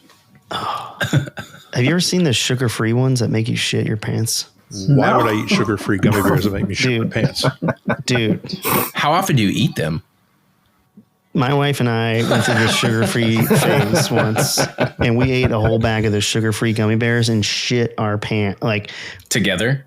yeah, Like holding at the same hands? time. Like, I was shitting in her pants. We're Thunder Buddies. But so then we like a couple months later, there was like something on Facebook about where they post reviews from eBay and Amazon. Dude, I read those reviews. Have you seen those? The reviews are the funniest thing on the internet. Well, that's the brand that we bought, and we were like, holy shit, this is so real. Like, I'm telling you, just Google like sugar-free gummy bear reviews, and it is hilarious, and it will make you shit your pants. Like, you will shit yourself, 100% chance. So if you Saturday night you got nothing to do, grab some sugar-free gummy bears, shit your pants. Okay, well, we did your loved one. We did the non-pooping gummy bears. Yeah. So gummy bears are addictive, you know. No. Oh, hey Thad, do you know what they call the dollar store in Scotland? Yeah, Pound Town, dude. Do they not call it Pound Town? I don't know what kind of fucking bars you went to over there. Listen, Pound Land. we were in. God. Oh, maybe it is Pound Land. Is it Pound Land? I'll mark this over 18. I did see a Pound World next to the TISO. Oh, shit. Well, we went to the dollar store in London, and my kids would not let it go. They're like, we just went to Pound Town. And I got like, my kids are in their 20s, and my son's 15, and he's like, Dad, why would you we went to Pound Town. And I think it was Pound Land. It's Pound Land. But still, is it Pound Land? Of course I made the Pound Town joke. Of course, we're all children at heart. Yeah. Yeah. I paid 99 cents to get the bag so I can bring home to the kids. Look, kids, it's a bag that says Pound Land. Yeah. What were you doing in Scotland? Yeah. Everything there is $1.33. Yeah. Well, it's funny because when we walked in the mall, it was the first store on the right-hand side. And Doug was like, oh, it's like their dollar store, and like didn't really say anything yet. And Pete and I were sitting next to each other looking at the sign, and Pete's like, my mind went somewhere else. I was like, me too. Yeah, we have to investigate, are there dicks in here, or is it stuff for $1? Yeah, my kids would not let it go. To this day, if you bring up like British pound sterling, they're like, Pound Town. It's funny. The gas stations in Colorado come and go. Yeah, the come and goes. The come and goes. And the Tug and loaf? Yeah, Loaf and jug. loaf and jug. Be like, yeah, we're going to go loaf and jug. Like, that sounds like a dirty sex move. Yeah. But the come and go it's KUM and go.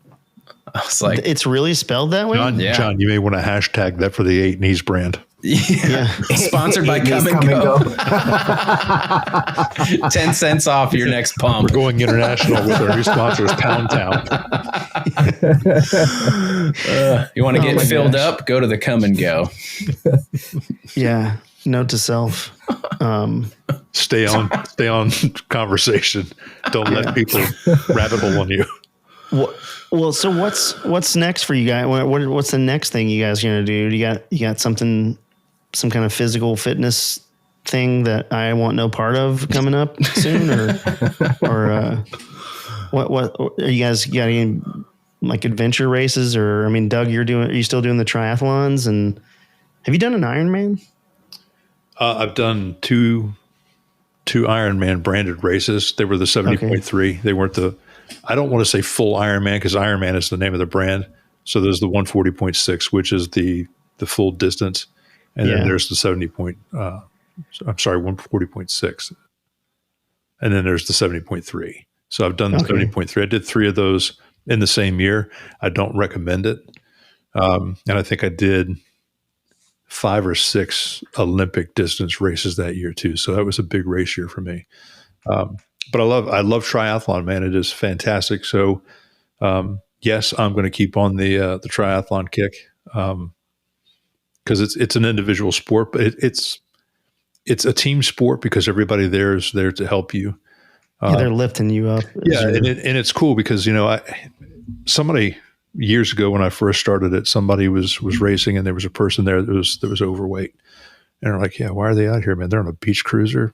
Don't they know this is a triathlon?" I was like, "Yeah, but what you didn't know is they were 115 pounds heavier 8 months ago, or what you don't know is the last chapter was they just beat cancer, or they're doing this to whatever it is, man. You don't know what somebody's story is, and something that I've been working on myself. Be curious, not judgmental. Like, how do you know? Oh, that person's fat. They're out of shape. How do you know? How do you know? What is your basis of knowledge on that? So yes, triathlon is still something I'm going to keep doing, but the long adventure stuff, specifically with the Allied Forces Foundation, I think I'm done with AFF events, not supporting them. Absolutely not, because I think what they do, together side by side, what they do, the people that they bring together from the different countries. I mean, you don't speak the same language, but you're there in staying in the barracks. You're doing, old Joe shit, and you're suffering on the side of the mountain and on the highlands with these guys. And it's just to see the connections that people are making and the growth that people are making and the growth that I got. That's priceless, man. I want to continue to support that, and I absolutely will. But from a position of giving, I'm not going to take from them anymore. I don't believe I'm going to be going to I'm not going to go to the Yomp in November. And likely this was my last trip to Scotland with the group. Again, it's because I don't want to take. There's someone else that can benefit from this. So, yeah. John, are you doing it? Or sorry, go ahead, Tyler. No, I was just going to say, in that vein of the people from different countries, I would love to mention that Chris, the dude from Driftwood Barbecue. He's amazing, bro. Good. Yeah, dude, he's such a good dude, man. I'm glad that him and I connected, or he connected with everybody. He fucked up his knee, I think, before bronze, but him and this Polish dude walked together for 29 hours to get all the way around to bronze, or to gold, to finish. So they fucking hoofed it for 29 hours. Two dudes from opposite sides of the world, from opposite probably belief systems, right? Just fucking got out there and stood next to each other and walked for like almost a day and a half. And this guy owns a barbecue place? Yep. Down in Texas. Is it Driftwood Barbecue. Yep. Here's Chris. I'm looking at his page right now. We'll put it in the show notes. Go to Driftwood Barbecue. It's also Santa Fe. He's also a purveyor of some really fine coffee as well. And he's an impressive human being too, man. Yeah, he's a good dude. Bro, he put it out there, and part of the story that I heard from that is the Polish guy could continue, and Chris was not going to be able to make it because of his injury.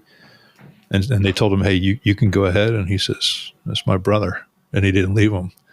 And dude, I was just like, that, and Stu even said it himself. He used that specific example to talk about what Allied Forces Foundation does, together side by side. I mean, it's just, that really drove home the mission. It drives home what it is.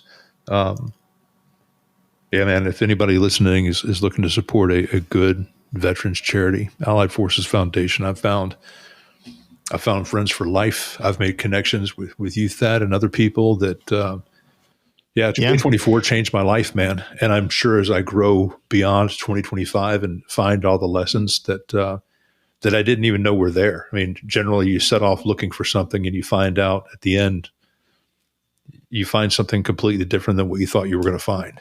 And, yeah, man, it's a good thing. The Yomp is wonderful. The people are wonderful. The organization is great. It's good stuff. Nice. Yeah. What about you, John? Are you going to do it again, or what's your plans? Yeah. So in a week and a half, I go out to Montana, back to the HH Ranch to help with the pack trip, and then I come back and I have a last man standing event, which is a 1 mile loop, 400 feet of gain. You have 20 minutes to do it, and you do that as much as you can. And and then I have some time off, and then we're going to be doing October. Yep. The Cauldron. In Florida, the Cauldron. Yep. And then for the Warrior Yomp in DC this November, I'm going to be a runner, essentially just kind of helping push people forward, and let them do that. And then the Marine Corps Marathon, I think that's it for the year. The Marine Corps Marathon's in November too, isn't it? It is. Yeah, the Marine birthday, right? No, it's not. I don't think it's on the birthday. Okay. But it's near there. Okay. No, it's in October. The Marine Corps Marathon. Yeah, I was going to say, I thought it was October. Oh, yeah. And the Army 10 miler's in October too, isn't it? I don't know. I believe so. I'm not going to do either one of those. I have to say, it's a typical move. The Marines doing a marathon and the Army's like, if you guys can get 10 miles down, that'd be cool. Thanks. All right, here's a rabbit hole. Did you guys see that picture of the Navy? The Navy posted their newest E8s and E9s. Have you seen that picture? Yeah, bro. It's holy shit, U.S. Navy. Like, I used to hate the Air Force. Dad, how do you know? Be curious, not judgmental. Man, listen. When you wear a uniform, it's all judgmental. Bro, when you see the pictures, it's hard not to. Yeah. You have no excuse. But I mean, maybe you do. Yeah. Maybe you do. No. So your life, it's not just your life. Everybody depends on you, right? Yeah. So that's the thing. I used to tell the guys, like, hey, man, for the fatties that wouldn't manage their weight, I'm like, check it out. If this helicopter's on fire, I'm making my decision now not to pull you out. Not because I don't care about you, because you don't give a fuck about anybody else around you. Yeah. I feel the same way about fat cops and fat first responders. Yeah. I'm sorry. Yeah, man. People that are not physically prepared to do the job that they're doing. The acronym I have a problem with that. It's the acronym. I'm not fat shaming anybody. Yeah. No, I agree with you on that. And man, when you see the pictures, some of the comments are fantastic. You to Google that and look at the female on the far right, and that's not overweight. That is morbidly obese. That's Master Chef. Yeah. Holy schmoly! Like, whoa! Like, I mean, although there was I don't know if you guys follow WTF Army. Have you guys ever? Yeah, every now and then. There was a picture of a female soldier at Fort Hood or Fort Cavazos going to the ATM, and it's not that far from that Navy picture. But holy shit, which is weird. I think you can have beards now on active duty, which is awesome and weird. Yeah. So what about for Tyler and Katie? Are you guys going to do November in the Yomp again, or what are you guys thinking? Yeah, I think we'll do the one in November. I think Tyler is something you just have the Cauldron before that. Yeah, just the Cauldron. John was talking to me about the Marine Corps Marathon, but I don't know if I can run 26 miles. We'll see. Bro, if I can run 26 miles, you can run 26 miles. Yeah, it still seems like a lot. It is a lot. You could probably go out and do it now. You're in shape. Yeah, I probably could. No big deal. I didn't even train for this last jump. I did like 2 weeks prior to. And then almost died on the trail. I didn't almost die, but. Your butthole did. Yeah, so the 18-hour, what's that? Your butthole did. Yeah, dude, that was a fucking. You lost some layers of your epidermis. I had to have Katie look at it to see what it looked like. I was like, she drew a bath for me. We got back to the barracks and I'm fucking sat in that thing for like 30 minutes. I was like, hey, I need you to look right into my butthole and see what the problem is. I wonder what's inside your butthole. I was like, you don't need to touch it. Stop touching it. You just got to look at it. I just wanted to make sure it wasn't so bad that maybe we needed like medical attention. I was like, because when Tyler tells me something hurts, it means it really hurts, not like it just kind of hurts. So I was like, I need to make sure, like, are we okay just you doing whatever it is you're doing, or do we need the actual help? That's why I married her. She's a special, special, special woman. Well, I mean, you know, if you guys ever listen, she talked about Justin. Justin was episode. What episode was Justin? Like Hard Truths and Chicken Strips, whatever number that is. The one right before John, I think. Yeah, right after. I think so. Yeah. So, he puts on some pretty gnarly, and his like coaching regime is pretty legit. It's very science based and not like some TikTok bullshit. So, and not like science-based, like people who say science-based and then don't base it in science. Yeah, like real science. Yeah, like trust the science, follow the like science. Not Bill Nye guy. No, he's not even a science guy. Yeah. Yeah, my son and I were just talking about that. He's like, Bill Nye's not even a scientist. And I was like, yeah, I heard that. He's like, he's a total dick. And he showed me this video on YouTube where he's like freaking out on some kid or something. Have you guys seen that video? No. Yeah. He's like, I get paid millions of dollars to talk about science. And what do, you piece of shit? I don't know, something like that. But hey, before we get off, let's go around and say what are you guys working on in your personal and professional life that the world needs to hear? Doug, I know you got the big convention speaking engagement coming up, and or you can't ask a question then lead me into the answer. No big deal. What's the convention? You guys don't know about this? No big deal. It's sponsored by Zen. I'm sure you all have heard of it. No. Oh, hell yeah. Like, wait a second. It's not my newsletter. I got. Okay. Are they good? Is it good? It's really good for you, Thad. I would suggest that you start immediately. Yeah, if you need any, Katie will be at your house in about an hour, and she'll have the initial offering. My wife does the nicotine patches. She cuts them up into like little squares and then puts them. Quit wasting your time with that bullshit and get on the lip pillows. Okay. You got to have Patty put it in your mouth for you, though. Oh, is it gross? No. Tyler will do it. Tyler Tyler could be at your house in an hour to do it. His mouth. So. And I put him in Katie's mouth. We just you like cross your arms like you're. Yeah. We just sometimes it's we swap actually them. adorable, Thad. Don't piss on it. Is Zen just nicotine? Is that all it is? Yeah. Yep. Okay. Yeah, it's actually really good for your brain, supposedly. So Yeah, and Dad, you should do it because you do not have an addictive personality, bro. You'll be fine. Yeah, you'll be fine. Yeah, don't worry about it. Yeah. You can beat nicotine. So what's the deal with the convention? Tell everybody what that's about. So I had a friend contact me. He's kind of a mentor in the law enforcement growth and resilience space, and he's like, "Hey, man, put in for this conference." It's like, okay, I've never done that before, so I looked at the website and I put in a proposal to go speak. And didn't hear anything back. And then one day on LinkedIn, I saw the marquee poster for their event, and I'm on it with 3 national speakers. So I call them. I'm like, "Hey, bro, you're on this flyer, and I am too. What does this mean?" It's like, "Well, shit." So anyway, I was selected to be one of. It's a 4-day thing out in Vegas. Bunch of national keynotes. I got selected to close out day 2 of 4. So it's cool. There are a lot of people that I listen to and I've read their books are going to be speaking there too. So I got lucky, man. So that'll be September 22nd, the week of September 22nd, and have a couple things.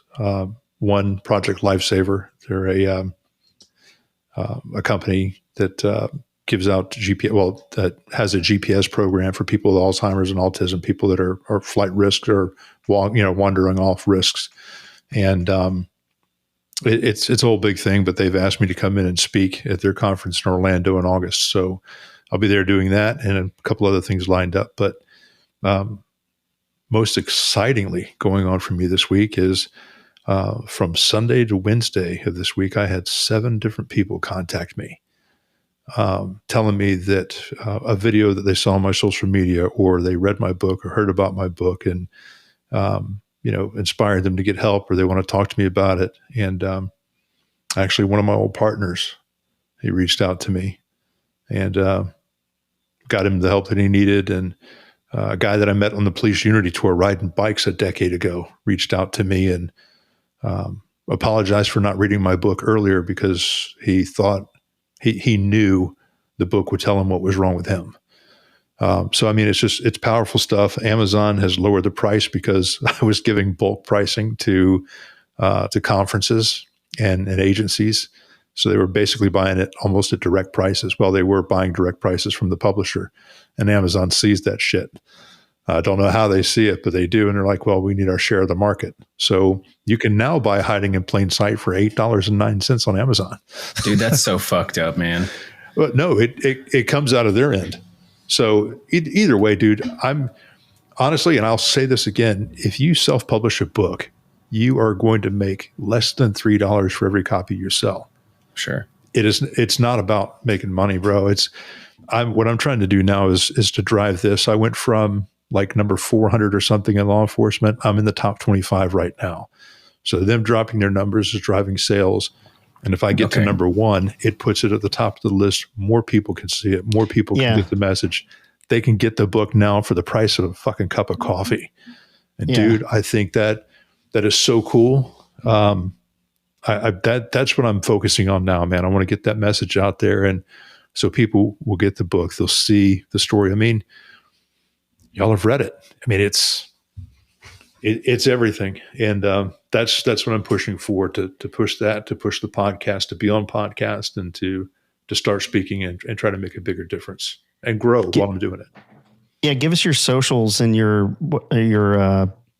where we can find your podcast, and I got it all. You can go to Amazon for the book. Amazon. It's Hiding in Plain Sight: The Truth About Trauma, Service, and the Way Forward by Doug White. It looks like this. It looks like that. All my socials are all over your stuff anyway, and I tag you guys and everything because I'm sponsored by Polestar Coffee. Yeah. And for the record, I have no idea how to collaborate or do anything on Instagram. So no, that's why I send it all to Tyler because I know better. Because I'm like, I don't know what the fuck I'm doing.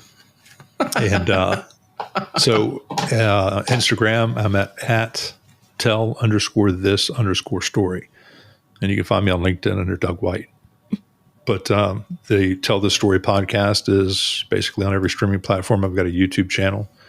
So, yeah, man, I'm just trying to figure this shit out and keep it along. And again, I have to give complete props to Alone and Unafraid and Thad motherfucking King and Huckett Bear Tyler Huckett for getting me set up with the gear that I need and having the first episode I was ever on and just pushing this thing, man, without the Yomp last year, the people I met in that experience, none of this is happening. So, yeah, bro. Isn't that cool how one decision can like trajectory change something? That I always think that's pretty cool. It's amazing. It's amazing. Yeah. And just because of that, it's touching so many people that I will never have contact with. And it's so freaking cool, man. You guys are doing the same thing. It's wonderful.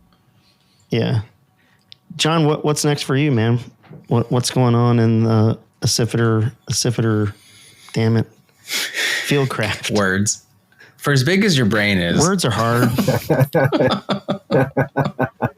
I'll pick back up classes here in beginning of August. July, I'm pretty much away in Montana on a pack trip. And then, so that's been my focus since getting back home from Scotland, is getting the farm squared away. So that way it's less stress on Kathy and the boys while I'm away. So just, I got a big reflection period coming up, just being on horseback in the wilderness for 11 days. So I kind of expanding, doing some teaching. I got pulled in to do some stuff for Northeastern University as far as like herbal medicine is concerned. So that's been pretty rad.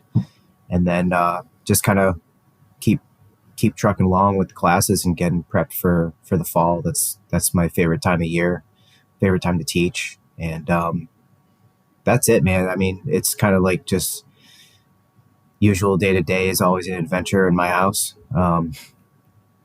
That's where things are at, man. Nothing too crazy. I say crazy, but. Well, where can people find you if they want to check out what you're doing with your farm and all your Fieldcraft stuff and all that?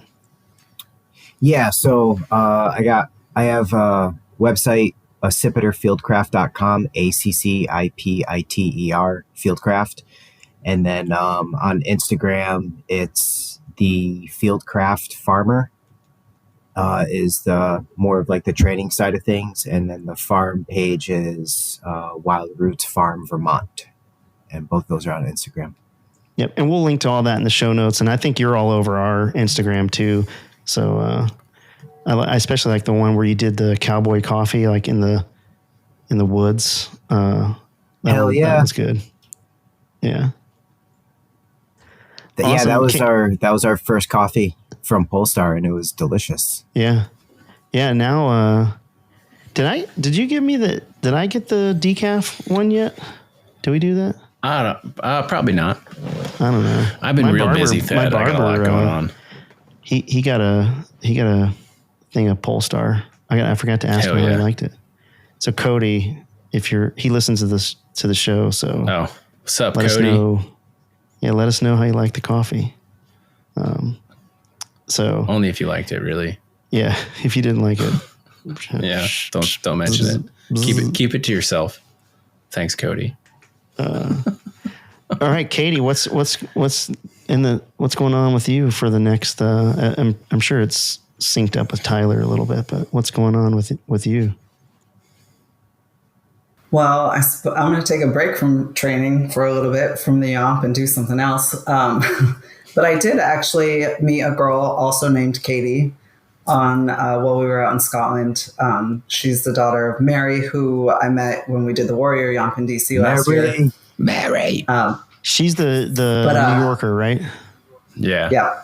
Yeah. But so Katie and I have been talking. I had, I talked a little bit about my job while we were on the Yomp, and she reached out to me and was kind of more curious about what I was doing for work. So I talked with her about it, and we happen to have a job opening at my job right now to hire somebody to work with me. And so I've been kind of coaching her and mentoring her. I worked with her to update her resume. We put in her application for the job, and I'll do some interview prep with her tomorrow, and hopefully, fingers crossed, she gets it.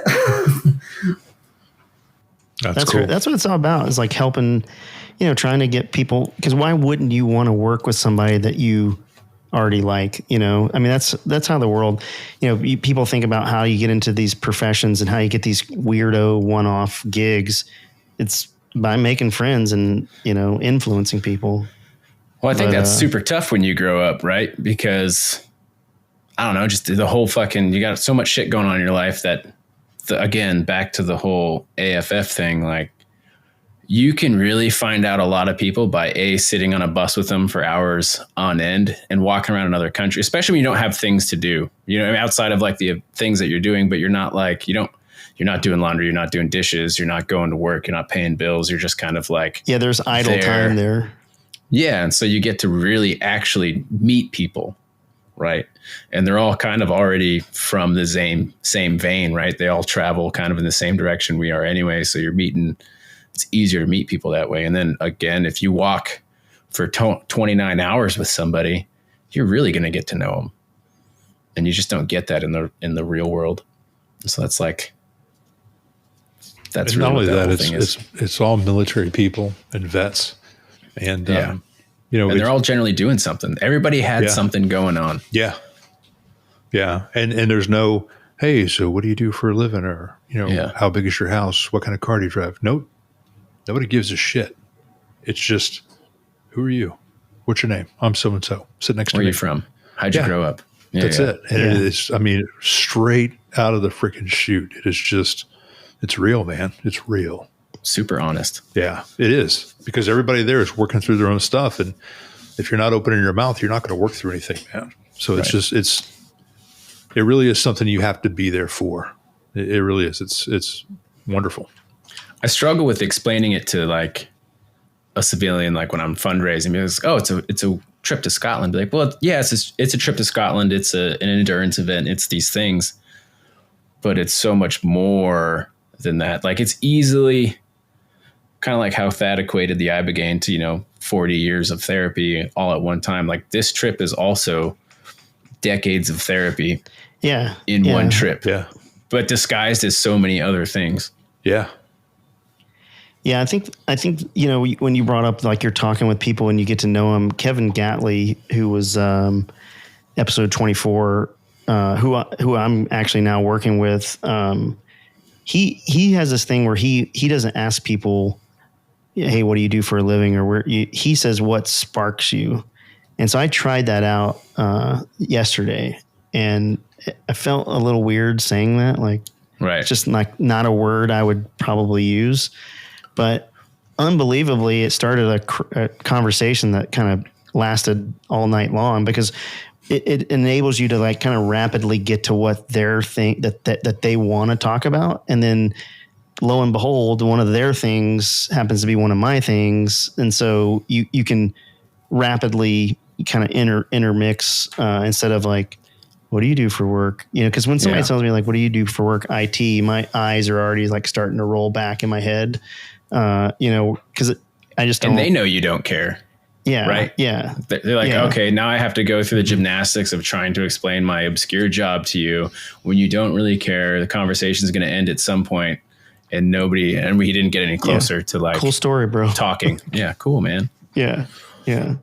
So Katie, after that, anything else going on with after that, you got any big goals or anything? Did you guys get your house color for another paint year. all done?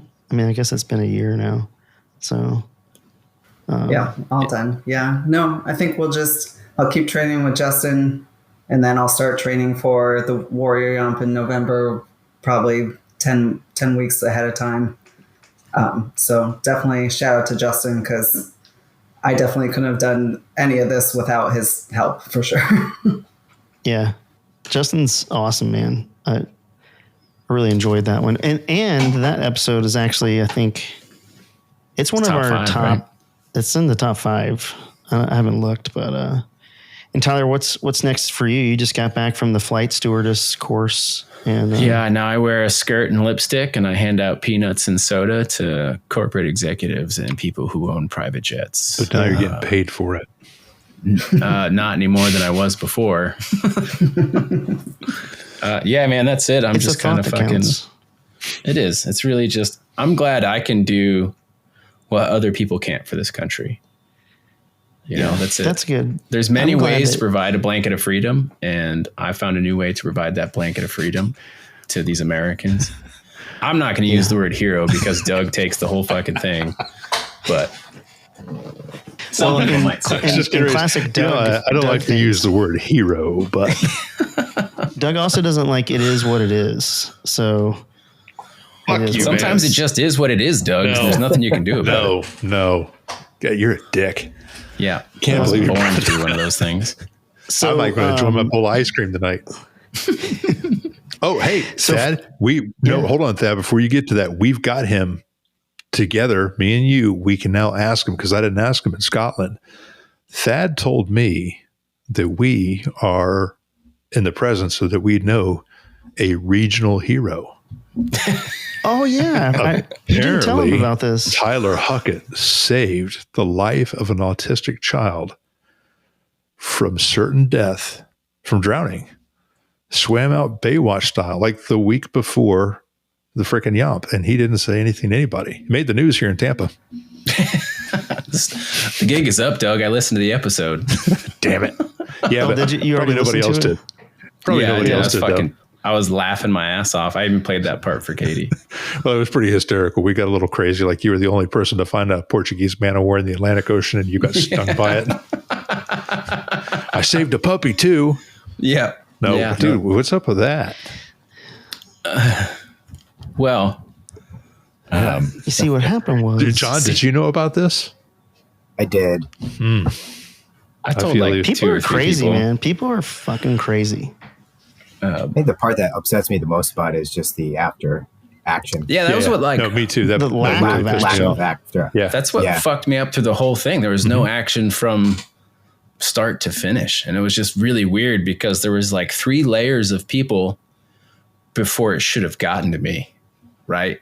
So we were out. I don't know if you want to hear the whole fucking thing, but no, it was just weird, man. We were doing a photo shoot for freestyle watches. No big deal. No big deal. It's already had my shirt off. I was ready to swim. I was wearing a shirt. I was baby oiled up, ready to go. Yeah, man. He was the cameraman was oiling my shoulders, and I said, "What's going on out there? Looks like they need someone to save their life." And so I did. No, so we just heard screaming we were up on the boardwalk. Right. So you've got people in the ocean, you've got people laying on the beach, and then you've got the boardwalk behind the beach. Right. And I kind of heard some shit, and maybe I'm just attuned to listening to kids scream, that always piques my interest when I hear a kid scream. I'm like, okay, let's look for if they're having fun or if they're not having fun. Is that a fun scream or not a fun scream? But they're, far enough away that it was just kind of questionable. So we heard it. We stopped doing what we were doing. And he's like, "Do you think they're having fun?" I was like, "I don't know. It's hard to tell." Cause there's probably 10 kids in the water, I say 12, 13, 14 in that age range. But they were all facing out, into the ocean. And, there was a couple that were further out than everybody else. And I thought maybe it was like, okay, it's Florida, there's sharks everywhere. So maybe somebody just called out a shark and they're just, waiting. And then I saw one of these ladies get up and, kind of walk down into the water. And then a guy that I suppose she was with got up and walked down the water. And the lady got in to where the kids were there. They were probably waist deep, if that. And the guy was on the beach just kind of like lazily waving people in. I was like, okay, so maybe it's just a shark. If nobody's freaking out, it's probably a shark. And there's probably 20 other people on the beach between me and them, and nobody's fucking moving. Everybody's sitting in their chairs. I was like, okay, just kind of watching it unfold. And then I heard someone scream, maybe like he's drowning, I think is what I heard, like vaguely, because we were that far away. I was like, did I just hear that? And again, nobody's moving on the beach. I'm just trying to read the scene and like nobody's moving. So I'm like, what the fuck is going on? So I said, whatever. And I was like, dude, let's just go down there. So I go down there to where that guy's just waving him in. I was like, hey man, what's happening? He's like, oh, I don't know. I think they're just, they need to get out of the water. I was like, okay. And he's like, I'd go in, but my knee hurts. I don't want to mess it up. And I was like, all right. I just ate. Yeah. I just, I can't go swimming after 30 minutes until 30 minutes, right? After you eat. My mom used to tell me that. Yeah, it's all fucking bullshit. It's all lies. Yeah. It's all lies. Your mom's a liar. But then that lady turned back and said, call an ambulance. And I was like, all right, fuck this. So that's when I took my shirt off. I was like, I'm going in. So I took my shirt off real slow. I was like, all right, David Hasselhoff. So I kind of run over to where they are. And I was like, hey, what the fuck is happening? And she's like, oh, he's drowning. And at that point, they're, I don't know, 100 yards, 150 yards out. And like, I can kind of see a head bobbing. And I was like, well, she's like, I think he's drowning. He's autistic. That's where I learned that. So I didn't make it up. I didn't give him an aptitude test when I got out there. That would be insensitive, Tyler, and a waste of time.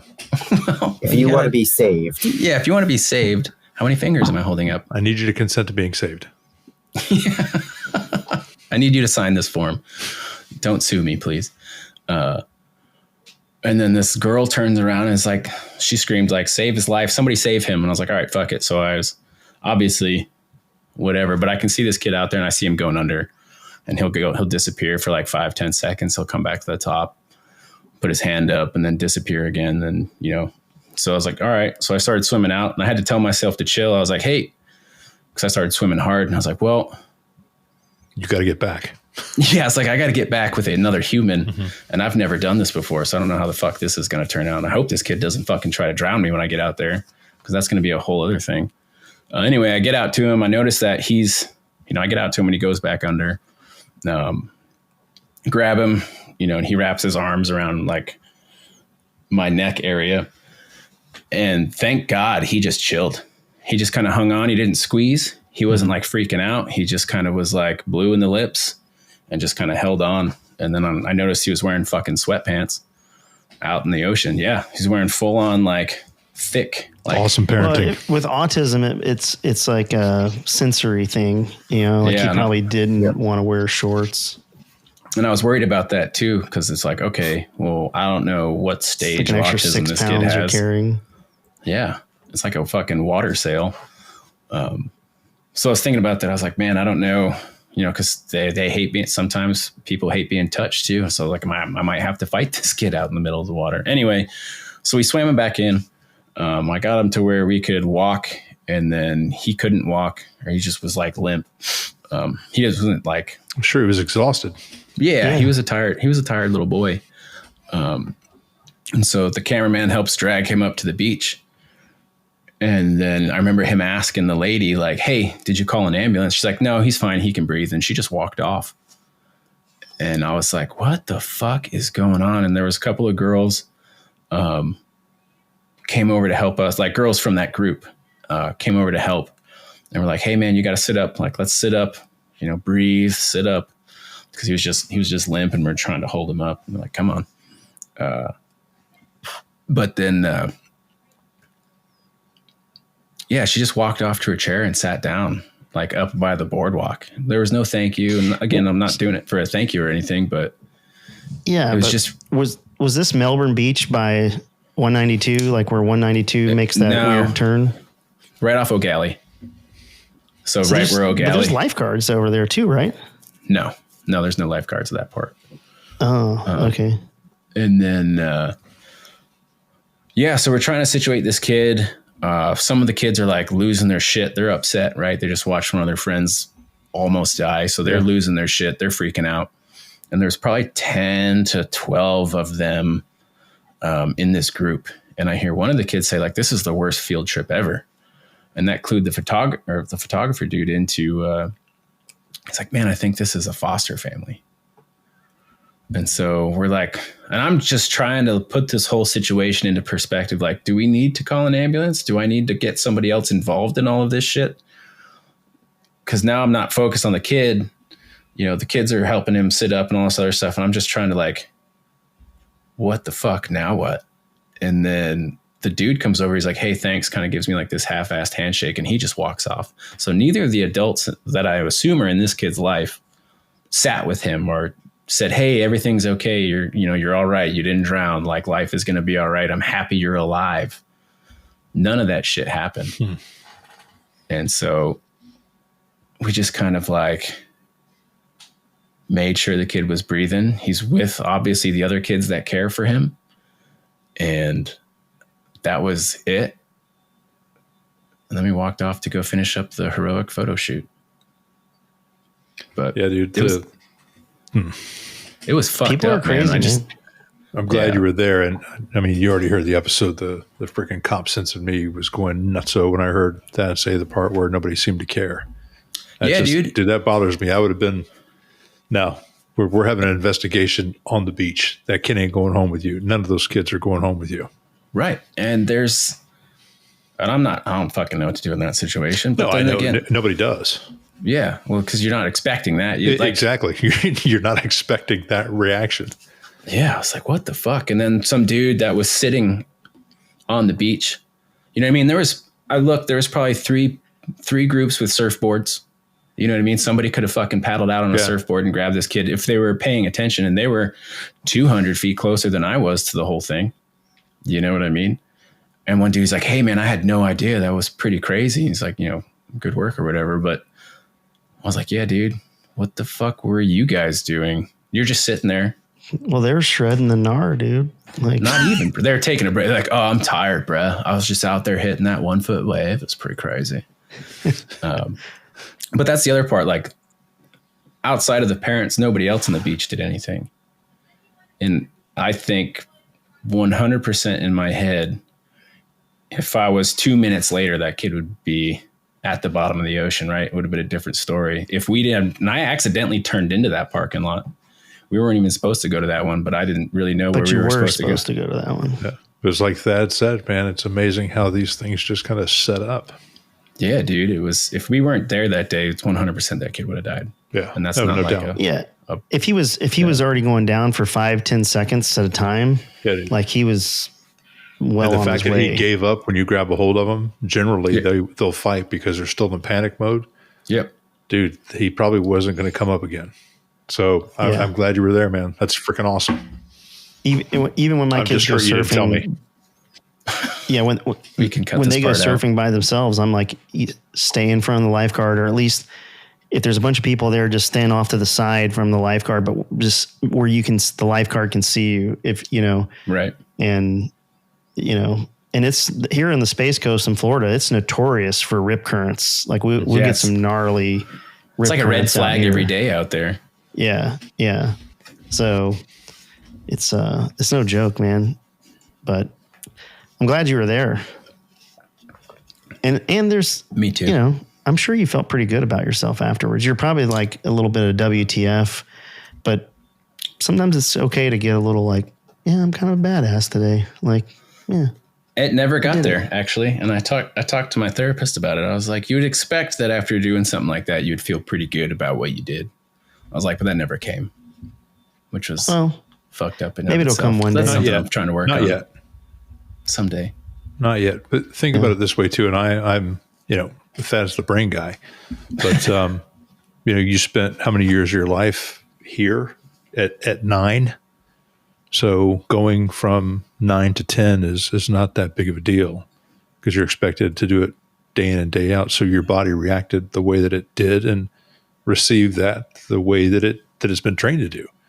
So it's all one day it's going to come and visit you. But, I used to find myself in the midst of it pretty agnostic to that stuff. It just, all right, next call. Yeah. So, I mean, it's what you do. Yeah, bro, I'm glad you're there and proud of you. That's fucking awesome. Yeah. And that's why it's important to highlight stuff like that, even on this, because we don't like to talk about those things, but somebody needs to hear it, and somebody will, maybe one day your daughter will listen to this episode clearly when she's older. And, because my daughter listens to this and God knows, like, I am not the same person around my kids. So, now my daughter's like, so this is what you've been hiding all these years. So she gets to finally meet her dad. Yeah. Yeah. So Dad, finally answer the question: inboard or outboard?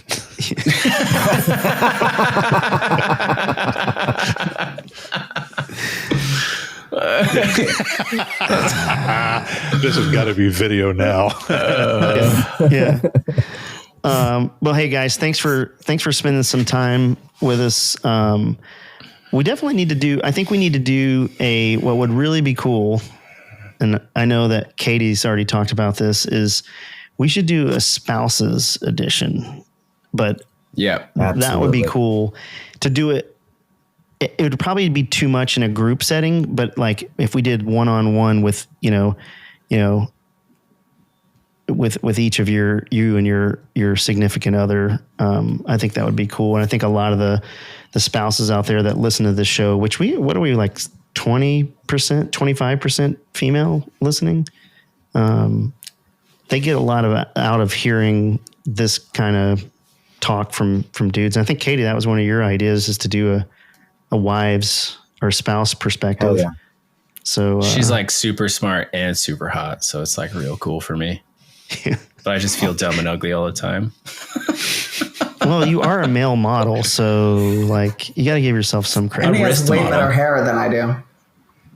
No, you're Nevin sunglasses and that shark inflatable freestyle shark watches. Yeah. Oh, that was just me in the pool, and I was just trying to throw some vibes at Katie. Aubrey wanted me to ask you how she wants to be a freestyle watch ambassador or model. So you'll have to. She's like, I can hit up Anthony and ask. I want to do that. Like, I really want to do that. So yeah, I'll talk to Anthony, see what I can do. All right, yeah. So, well, cool, guys. Hey, thanks for hanging out with us. I really appreciate each and every one of you guys and what you do. And our show wouldn't be what it is without folks like you. And so it's just really cool to see what you guys are doing in your life and how you help people. And that's what this show is really about, is kind of getting past like all the pomp and circumstances and kind of getting to like what's real life and talking about real things. So I think it's awesome. I think you guys are doing a great job. And yeah, that's it. I love everybody in here.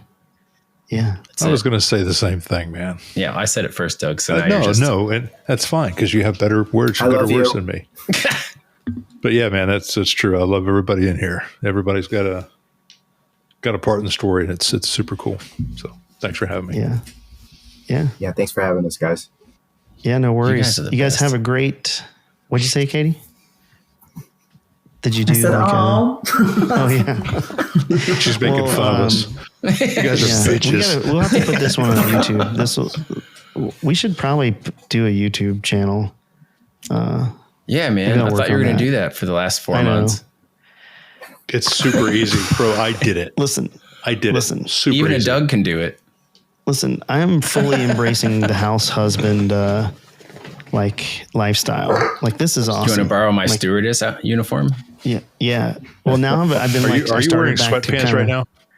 No, I'm No, wearing I got shorts on, but I do have chancletas on. You know, like the slip-on ones you get from like the dollar store. You know, that's flip flops in Spanish. From Pound From Pound Town. Those are the kind you get, like the little cheap Chinese ones. That's shower shoes. Shower shoes from but they don't have the thong. They rinse part. right They're off. The slides. Yeah, the slides. It's like walking on marshmallows. I have some of those. They're great. Yeah, dude, we bought 6 sets. So when you come in the house, you put those on, like Asian style, you know. So, and then we still wear our shoes in the house. You just got canceled. 2 hours, 7 minutes, 10 seconds in. Everything was all clear, even with the 8 knees shit. He just killed it with Asian style. You can't say Asians? Thanks. I don't know, man. If I would have said Oriental, that would be grounds for cancellation. But Asians, I'm not comfortable here anymore, guys. I feel like that's right. I'm not comfortable. I'm calling HR. I'm done. I'm calling HR. Anyways, thanks guys for hanging out. We'll let's do it again soon. Yes. Yeah. Bye. Bye. Bye. Bye.